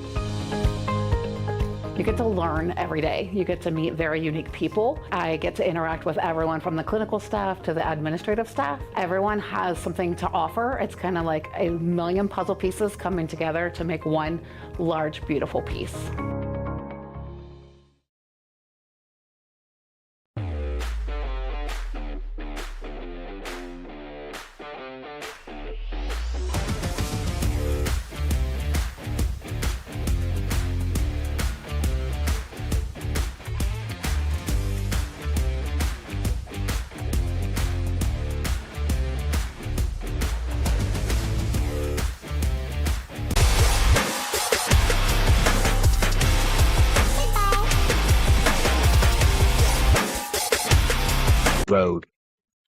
Weedman on the return. He'll slip a tackle to the 30. And it'll be 1st and 10 from the 30, but now a running clock here at 42-7. And now under 8 minutes to play in the third quarter. I've never been a marksman, Jared, but if I was, I would bring something and shoot down some of these drones that fly around the field during the game. All right. I just, yeah. I know I could never go back into coaching again because I don't know how to do any of that stuff. Now, are they using that for film? Yeah, they have, what do they call them? The little computer things that you hold in your hand, iPads. So they have those on the sideline, and this is just like they do in the NFL or the college. They're looking at the plays as they're happening if they want. And they can show kids what's going on from the sideline. Yeah, I got a nice shot of it there. When's the OH report going to get one of those?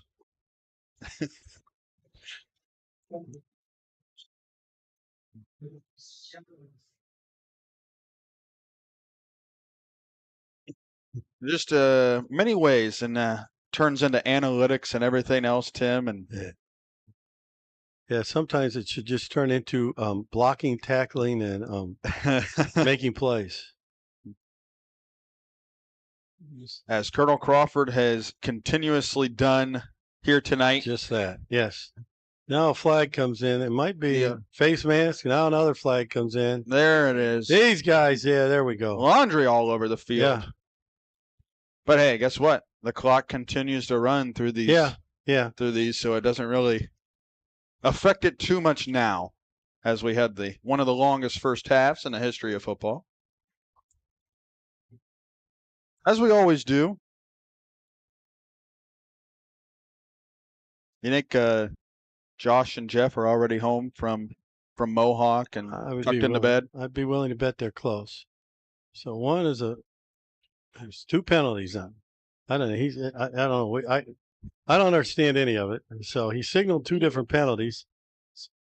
So I think they're going. Are they going 30 yards? Yes, they are. He's still walking. So 2 15-yard penalties. Coach Bruner cannot be happy because that's already 60 yards of penalties in the third quarter. And a first down for Fairbanks.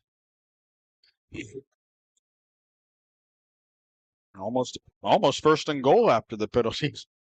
Down to the 34. And Griffith is off the field, so I think number 11 is in playing quarterback. And that would be Gatlin Conley. I think it's number 11. We'll get a look here. Maybe Shoop is just back there by himself. Yeah, there's going to be just a joy. No, that was it's not number 11. That was Shope. Yep, that was Shope on the carry. The 155-pound junior, and another flag. So we've probably played a total of 2 minutes here in this third quarter, but we've had 4 minutes of penalty talk. Now it's on them. Now it's on Fairbanks, so back it up. First, Shope's going to get credit for gaining a couple yards. Tim, Mohawk has completed their victory over Calvert, 39-6. Ouch. The final. So it looks like Mohawk is reloaded a little bit.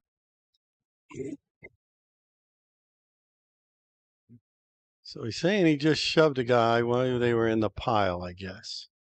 I'll take it all the way back to the 48. So negate one of the penalties. Yeah, one of the 15-yarders. But like you said, the shame is, the only ones getting to do anything right now are the officials because the clock is running and they're running next to no plays. Now they're going to. And Coach Carroll they're going to toss the flag to the other official. And Coach Carroll is not getting a sideline warning, even though he's standing out well onto the field. But we'll let that one go. Here we go. We're going to play some football. 1st and 25. Shope again on the carry, and this time he's tackled by Tyler Lash at the 42. Shope's having a pretty decent game. really found the seam there. And he's carried the ball 8 Crawford, times for 49 yards. Yeah. Crawford kind of mixing it up between the first and second stringers here.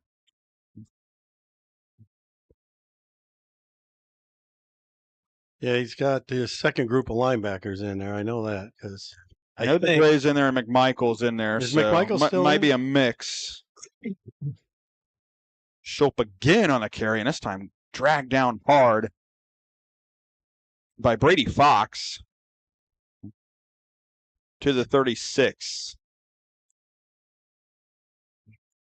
Now McMichael heads to the sideline along with Fox. 3rd down and 11 here for Fairbanks. And well, I'm sure they got Griffith back in there at quarterback. 2 downs to do this. So, yeah, and obviously, I mean, with the game at 42-7, really just trying to get out of here without any injuries. Absolutely. Don't make many mistakes in the process of that, and just gain a little bit more experience. Is still a long road here ahead of this season. They run the reverse, little trickery on the inside handoff. It was recovered by Fairbanks. Yeah. They tried to run that inside reverse. I think Schulp fell on it. No, 3 fell on it. Yeah, Winter was carrying it. River Valley pulls away from Elgin for the final as well at 42-15. It was a little bit closer there in the first half than we expected, but the key for River Valley is we know that they've always had the offense, Tim, but is it going to be the defense that finally steps up? Well, yeah. And Elgin, they're going to run the ball pretty much every play out of that triple option offense, but last year you saw them get gashed by Gallion on the rushing game as Griffith steps up here on 4th down. He's going to run with it. He's not going to get there. Gets to the 31, but that's going to be it as he's tackled out of bounds. Avery Powers, Gabe Stratton, and Carson Rader in there as well. And a turnover on downs here, and give it back to Colonel Crawford with just 58 seconds remaining here in this 3rd quarter. A lot of football obviously left as season just getting underway here tonight. So a lot of games tomorrow. We'll be over at Shelby High School for Crestline and Buckeye Central. I know Josh and Jeff will be with Seneca East tomorrow. Obviously, if you pay attention to the OH report, it's up right now. Quite a few games there that you're going to see live on Facebook and YouTube. Yep, Northridge at East Knox. Jonathan Langdon, you'll be on the call for that, right? He is our director here tonight. And obviously brings you a little bit more coverage here with the OH report and us combined, and gives you a different aspect of the game, and it's nice to see the replay too. Yeah, it's just so great that so many of the high schools are getting great coverage, from the OH report, and they're expanding. It seems all over the state of Ohio. They're just spreading out, picking up more and more schools. They've come down to the Columbus area. Oh, and speaking of a big one tomorrow night, Big Walnut and Watterson. Watterson, the defending state champions, and Big Walnut is one of the favorites to win the state championship this year. So, of course, whoever wins that game, eventually they got to beat Toledo Central Catholic. Oh, you had to throw in the you got to get the alma mater in. Yeah. They open, I think, with, I forget, it's a Walsh Jesuit, someone, I don't know. They open up with a state-ranked team. Well, Colonel Crawford, 42-7. We'll head to quarter number 4. You're listening to high school football here on WBCO and watching on the OH Report.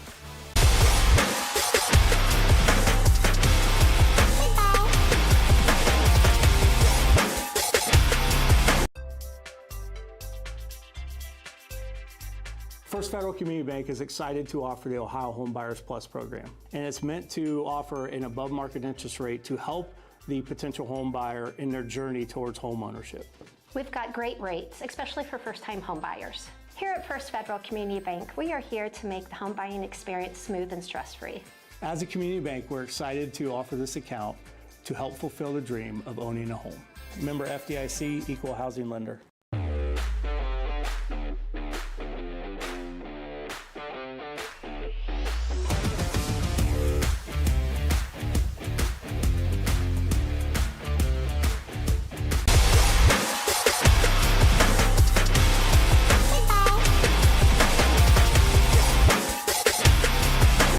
42-7, Colonel Crawford on top of Fairbanks, started the fourth quarter, and each and every week we have story time with Tim Birie. It's about coming up here soon. Weekly tradition, right? Well, we try to fit a couple in every now and then. Holt in at quarterback here for Crawford. Expect a heavy dose of the run here. I would think so. And was that Powers on the run? There it was. So they're down to Powers, a sophomore at 6'4", 200 pounds. And yeah. As Colonel Crawford just continues to churn out athletes. Yeah, it's amazing, the depth that they've established, and I mean, we talked about it yesterday. That's a lot of the difference, Tim, between, that's the difference of 42-7, right? Fairbanks has, they have depth, but in the N10, it's usually Crawford depth, Seneca East, Cary, and Mohawk depth, and then outside of that. Yeah, it's just amazing. They just keep reloading. And Cary off the left side here, up over the 30.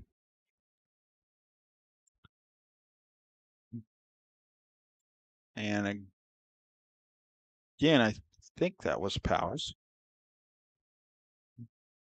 With 10:40 left here in the game, 42-7. Colonel Crawford obviously on their way to a 1-0 record. And as Coach Bruner would probably allude to, that's they're 1-0 next week. Chance to go 2-0. You think about it one game at a time. Well, there's that. And then, with the playoffs now being, only 12 teams, yeah, you got to win the non-leaguers now. Very important. Pass out wide here, intended for David Reich, the senior wide receiver. Let's try to run a little outcut to see if they get the first down. And nice coverage there defensively. We'll come out with Colonel Crawford's first punt of the game. Now we finally get to see who is going to punt. Looks like it's number 14. Yep, Avery Powers.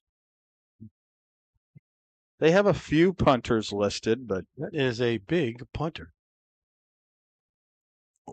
Looks like the guy from Ohio State that punts. They said it was neck and neck between the two punters. McGuire and who's the other one? McLarity or something like that. I don't know. He's a big Australian guy that was an Australian football player. And all I want to know is, can they kick a 55-yard field goal? Well, I hope so. I believe it's the same kicker as they had last year, isn't it? Yeah. He wasn't a lengthy type guy.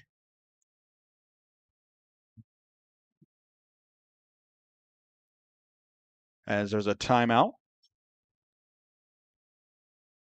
What are you looking forward to most tomorrow when we have the annual tradition of Crestline and Buckeye Central, as we do each and every year on WBCO? Well, I'm looking, forward to, once again seeing one of my ex-players who's now in the coaching ranks, over at and does a great job. Hastings Robinette in his first year got the win last year. Dogs back to the got the win and also got them back in the playoffs again. First time since I believe it was 2006 when I was coaching there, and Aaron Eckert, the coach in Ontario, was a quarterback, got us into the playoffs. But he's got a lot of excitement going on there. Most players they've had in many, many years, and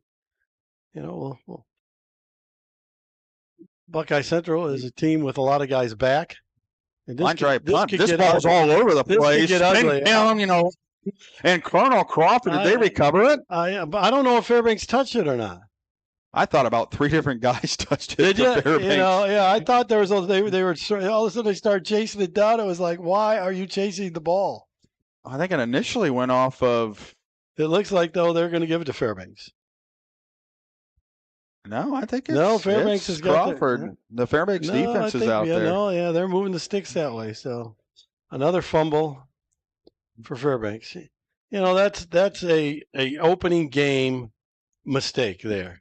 Well, where they panicked. The ball is rolling around. Horrible punt. And it may have scraped that guy. And he almost looked like a gunner going downfield to make the tackle, but his back was turned to the punt to block. And they'll have it at the 46 as Crawford. So now Crawford, they're still it's amazing that he's letting Holt still take any snaps. Yeah, he's going to take a snap and he's going to turn and hand it off. Yeah, I know what he's going to do. They got other quarterbacks, I'm sure, that can take a snap and just hand her off. They do indeed hand it off. Bryson Fortney, the 6-foot sophomore, on the carry for no gain. Fortney. There hasn't been a lot of yardage other from that first drive. So obviously, Coach Brenner's going to look at the penalties. He's going to look at the run game, which was explosive and has always been explosive, right? But how do they shore that up? You're going to have to look in the trenches. Oh, yeah, no doubt. Their offensive line needs to get much more physical than it played tonight. And to Fairbanks' credit, their defensive line is probably the most experienced part of the team that they have. There's an irregular wing T look. He's going to roll it out. His back foot out of bounds. Intended for Gabe Stratton. And it brings up 3rd and 10. Ran a staple of the wing T offense. Ran a little boot pass and a little pressure. And throw came up short, but as we have said many times this half, but the clock continues to run with the incomplete pass. Yeah, so really, ideally, you can throw an incomplete pass and the clock still runs and not really considered running up the score. Right. Oh, yeah. Well, they got a lot of guys. Fairbanks got a lot of guys in the box knowing they're probably going to run the ball. Well, they're empty set here with Holt in the gun. Pressure coming from the left side. Steps up in the pocket. Throws it over the middle of the field. Incomplete. Intended for Randall Somm or David Reich. Number 4, Somm was in the area. So they're running 4th down, and we're going to punt it again. Holt going to punt it this time? Is that a different punt? Is Holt punting this time? Yeah. So they have Zizzo listed as a punter, Holt, Powers, a couple other freshmen and sophomore, probably for the JV team more than likely, but Holt will punt from his own 35-yard line. Now what, Ralph? Tim, throw a flag? Yeah. What are they calling too much time? No. False start. False start. I think it's story time, Tim. Oh, my gosh. What story do you got in store for us today? Well, it's a lot of time, you come up with all kinds of wild things that go on sometimes, in your opening game, the unexpected. And I just remember, calling time out during the opening game one year, and it was a fairly close game. We were up maybe 10, and we called time. The other team called timeout about 2 minutes ago, and the punt gets brought back to about the 39-yard line. But yeah, we called timeout. There's like 4 minutes left in the game, and it's our ball, and I'm going over what we're going to do. And our tailback, as we're going over it, he finally looks at me. He goes, "Coach, are we on offense or defense right now?" It's like, well, I just said we're giving you the ball. So obviously they're not paying attention to the game. Oh, and we'd already been on offense. I mean, we just run a play. And the other team called timeout. And there's, are we on offense or defense, coach? Well, I think we're on offense. Because, we said we got to run at least one more play before we can take a knee. Oh. And they'll run the reverse out to winner. First, we're going to throw it. And there is a flag. Another face mask, I think he's calling. No hold. Well, just to continue story time, I mean. It's just amazing some of the things that, in opening games that can happen. It's our best player. Well, at Fredericktown, we had a freshman that was going to be a great, great player. And defensive tackle. He's going to play a lot. And he forgot his helmet. Left his helmet in the field house.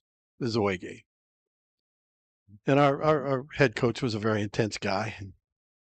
So all the other coaches were afraid to tell him that this guy forgot his. They came to me and said, "You got to tell him." Tell the head coach. Tell the head coach. You didn't you bring got to his be the helmet. one that this freshman forgot his helmet. And it's like, you got to tell him. It's like, So I said, well, first of all, let's figure out if we can get his helmet. Can someone go back to the field house? Because we were just playing East Knots. Can someone go back to the field house and get the guy's helmet? So we got his helmet back, but I still had to tell the coach because we were out on the field by then. Where's Nick? And I couldn't lie to him, so it's like, he forgot his helmet, so he's in the locker room. Well, he's not playing tonight. Oh, he just raised that poor kid. That poor kid. It's like, well, he's never going to remember. Oh, he's going to remember his first game as a varsity football player. He got benched because he forgot his helmet. Shope with the carry up to the 45. So we're up 3rd down and 4 here for Fairbanks. He's up 42-7. Crawford with the lead, 1:50 to go. Jumps up to 66 yards. He's had a pretty good night. He's averaging 6 yards a carry. Yeah. So did the freshman? Did he end up sitting out the whole game? Oh yeah, he sat out the whole game. And the head coach at halftime. So there was no need to even go back and get his helmet. Even. Oh no. And then the head coach at halftime ended up breaking his hand, punching the blackboard when he was drawing something up. And of course, didn't let anyone know. Couldn't let anyone know he broke his hand. So he just iced it up. And even when he went to see the team doctor after and the team doctor said, "We got to put a cast." He goes, "You're not putting a cast on the thing. I'm not letting them know I broke my hand at halftime of a football game." Did he end up putting a cast? No, he's got a little bump on his baby finger knuckle. Did you end up winning the game? Oh yeah. Yeah, but another one of those memorable openers where you never fails, does it? Had another one, where we were talking about the rules and stuff. I don't think it was an opener, but we worked all week on. Oh, there goes. Is that Griffin? Yeah, Griffith with a carry finds an open. Oh, there's a flag. There's 30. It's finally shoved out of bounds. It's coming back. But yeah, so we worked all week on this onside kick where we kicked it up in the air, and we had a kid that could just jump out of the moon, and he would jump up and catch the kick when it was up in the air. We worked on it all week, had it down, lined it up, boop, kick it. He jumps up, catches it. We're all fired up, everyone going crazy. Oh, it was on Crawford, so big game for. Now, does this mean there's one more play? Or no, it's over. Carroll saying 45. Because technically they could have an untimed down, right? Yeah. Well, that's going to do it. Yep. Regardless, Crawford with an impressive start to the season. 1-0 officially now with a 42-7 win over the Fairbanks Panthers. Stay tuned. We'll come back with tonight's postgame show, and that's coming up here on WBCO and the OH Report.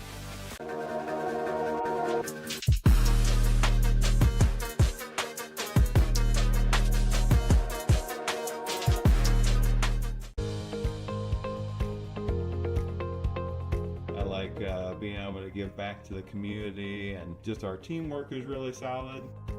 It makes it an incredible place to work because a lot of people enjoy what they're doing and want to help out.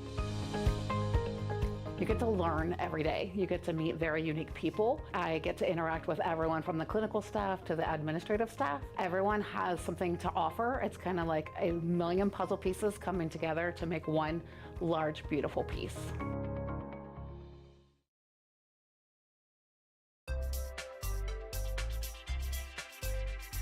First Federal Community Bank is excited to offer the Ohio Homebuyers Plus program, and it's meant to offer an above market interest rate to help the potential home buyer in their journey towards home ownership.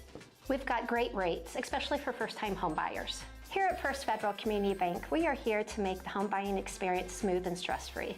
As a community bank, we're excited to offer this account to help fulfill the dream of owning a home. Member FDIC, equal housing lender. He's going to send a line drive down the field. It'll be fielded on the bounce. That is Schiefer. Schiefer finds a hole at the center. Schiefer turns on the burners. Schiefer could go. He's at the 50, 45. He's got one man to beat. Schiefer with the ball in his left hand. He's going to take it to the house. Winford opens up the second half with the kick return touchdown.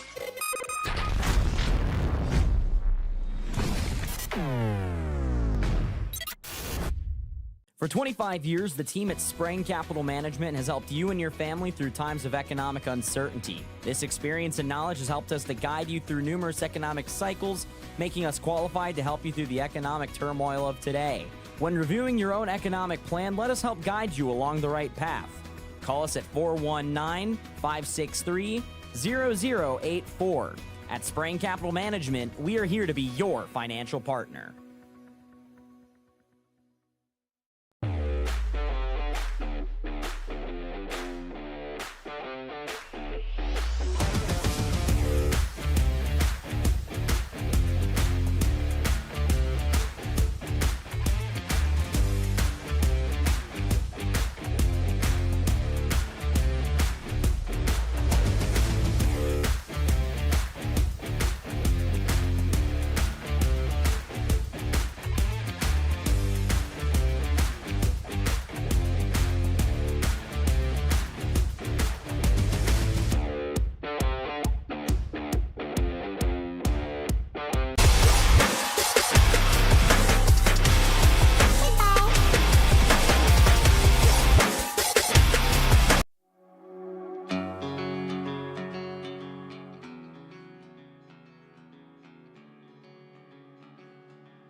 You know, Tim, it started out with Connor McMichael, 5-yard run. You thought he's going to break loose here. The run game, I mean, we talked about it. Colonel Crawford won this game 42-7 without really running the football. Well, they didn't hardly run any plays. I mean, when all is said and done, they had 51 yards rushing is all on like 16 carries. And then throwing the ball, they threw the ball really well, really long, had big plays in the passing game. But again, you know, I think they were like 8 for 12. The OH.REPORT's doing the stats right now, and you know, it's just no big deal. But they threw for over 250 yards, 261 yards they threw for, and and they just hit all those big plays to Whiteman. Yeah, and we'll talk. Yeah, we can talk about that real quick. So Weissman, who had just an incredible game. Here's how the scoring went. It was the 5-yard run with 7:21 left in the first quarter by McMichael. Zizzo with the extra point. It was 7-0 Colonel Crawford, and then they would score not even 2 minutes later a 43-yard pass from Peyton Baker to Parker Weithman. Zizzo with the extra point to make it 14-0. They'd have a couple interceptions in here as well. They score 3 touchdowns in a span of 3 minutes, Tim, and right just like that, it was 21-0 after a 42-yard touchdown pass from Braden Holt this time to Parker Weithman. Fairbanks would get on the board to start the second quarter with a 7-yard run. Bryson Griffith. Weidman would tack on the extra point, and it was 21-7 in there. You thought maybe Fairbanks could make a stop defensively, get back into the game, but they just never could. Colonel Crawford, not even, a minute and 20 seconds later, it's a 73-yard pass from Baker once again to Weithman, and that's 28-7, and then 35-7 after McMichael scores a touchdown right before the half.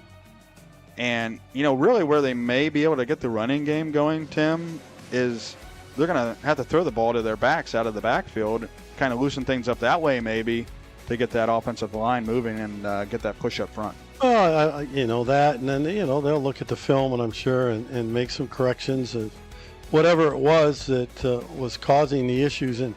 But again, you really can't get any flow in your offense going when you're just not running many plays. Yeah. And, they just did not run many plays. And so, you couldn't. Fairbanks was making a few plays every now and then against the run, or there'd be a penalty. But, they would just continue to not be able to run enough plays to get any kind of flow going for McMichael. And, but they still end up scoring 42 points. Yep. Well, we can go ahead and let's run down the stats, Tim. And for Fairbanks only ended up with 8 first downs. And Crawford had 8 first downs, with the difference being Crawford didn't need a lot of first downs because they had all the big plays.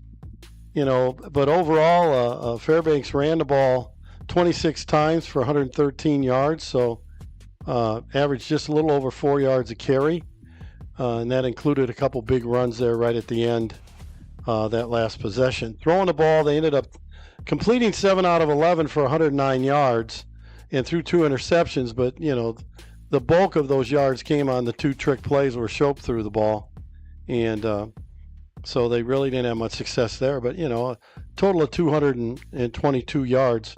But they also got hurt by 4 turnovers, 2 fumbles, 2 interceptions. They ended up with 9 penalties for 110 yards. Colonel Crawford, as I said, ended up with 8 first downs. Their problem was running the ball. They ran it 14 times for 51 yards. So, that is not 4 yards a carry, and that's not something that Coach Bruner is going to be very happy about. So they're going to have to figure that out and get the run game going like we were talking. But they were 9 of 13 for 261 yards.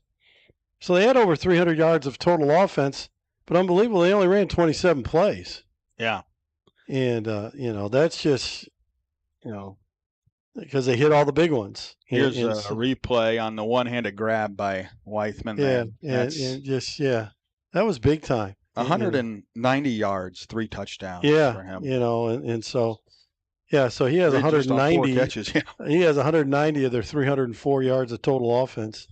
And the other thing Coach is going to probably really talk about is the fact that, Crawford had 9 penalties for 105 yards, and they just can't. They can't keep doing that. You can't give up that kind of thing. But overall, they always say you always improve the most from your first game to your second game. So, if they have a major improvement from that, and that happens with Crawford, look for them to be pretty good next week. Yeah, I'd say this is just week 1, and, they get into the N10. They start with Mohawk. We'll see. Mohawk didn't return a lot, right? So we'll see how that plays out. But Parker Weithman, as you saw there with all those catches, not all those. He only had 4, but he, almost averaged 50 yards a catch. Yeah, it's a pretty good night. And just an impressive night for Parker Weithman. And he's coming up now for the OH report. And we'll go ahead and give away our McDonald's players of the game real quick. And obviously, Parker Weithman. Yeah, no doubt about it. And congratulations to him. So we'll step aside here, and that's going to wrap things up for us. Absolutely. Any final thoughts, Tim? No, just nice first game, for the Eagles, where they a lot of positives, and a few negatives that they, so which is great because now you got some things to go work on in practice this week. All right. Tomorrow we'll be with Buckeye Central and Crestline here on the OH Report. Join Jonathan. He'll be with Northridge and East Knox. So once again, our final score tonight, it was Colonel Crawford 42, Fairbanks 7 for Jonathan Langdon, Dylan Farrell, and Danny Lane back in the studio. And Tim Birie with me. I am Jared Moore, signing off, saying so long and good night.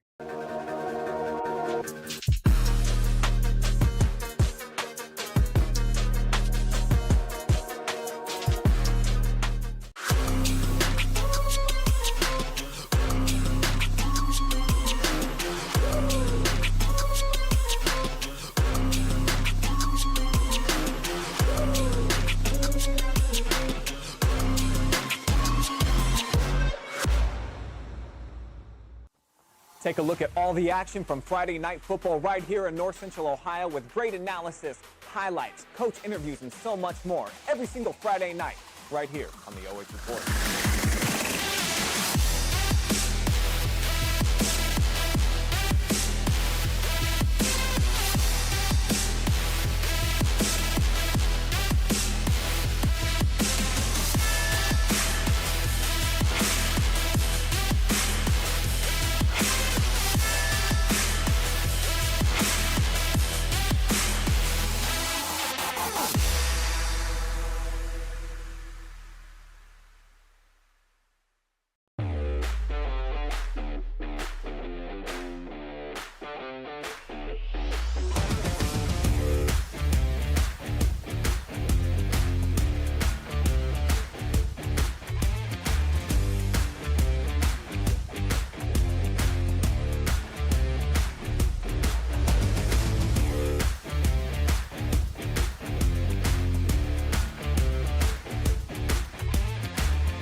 For your Baker's Pizza Player of the Game, and Parker Weithman joins us after a 4-catch, 3-touchdown day, 190 yards of offense from you alone here in this game against Fairbanks. Thursday Night Football, getting things started here in the state of Ohio. How do you feel like you guys did? We did pretty good. I mean, we got a lot of stuff we can work on. I mean, I had a 15-yard penalty, so I could probably do better than that. We got a lot of things to clean up in the film room tomorrow for sure. Yeah, so there's still a lot to learn despite the 42-7 score. But you got to feel like this is a good trajectory for you guys, a good kind of gauge of an idea of where you are right now in the season. I mean, we still got a lot to improve on. I mean, a lot of things we can do better at. I mean, that's pretty much it. All right, and then talk about your guys. Of course, you being able to get a couple of those touchdowns, but of course, it's got to get set up somehow. Just talk about what you've done in practice the last couple of weeks that have led to what we saw here tonight. I mean, our coaches scouted really not good. I mean, we saw that they'd play cover 0, and that helped us get open a lot more. O-line did amazing tonight. Give them props. Quarterbacks threw great balls. That's pretty much it. All right, and then outside of the team, any other shout-outs you want to give? Shout out my family that showed up, B. Hill and them, and Coach Chris Solis. All right, Parker Weithman himself here today. 3 touchdowns, 190 receiving yards. Congratulations to you.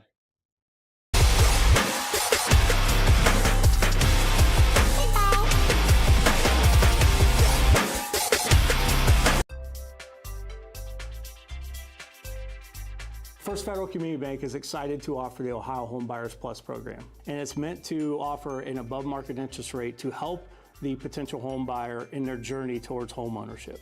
We've got great rates, especially for first-time home buyers. Here at First Federal Community Bank, we are here to make the home buying experience smooth and stress-free. As a community bank, we're excited to offer this account to help fulfill the dream of owning a home. Member FDIC, Equal Housing Lender.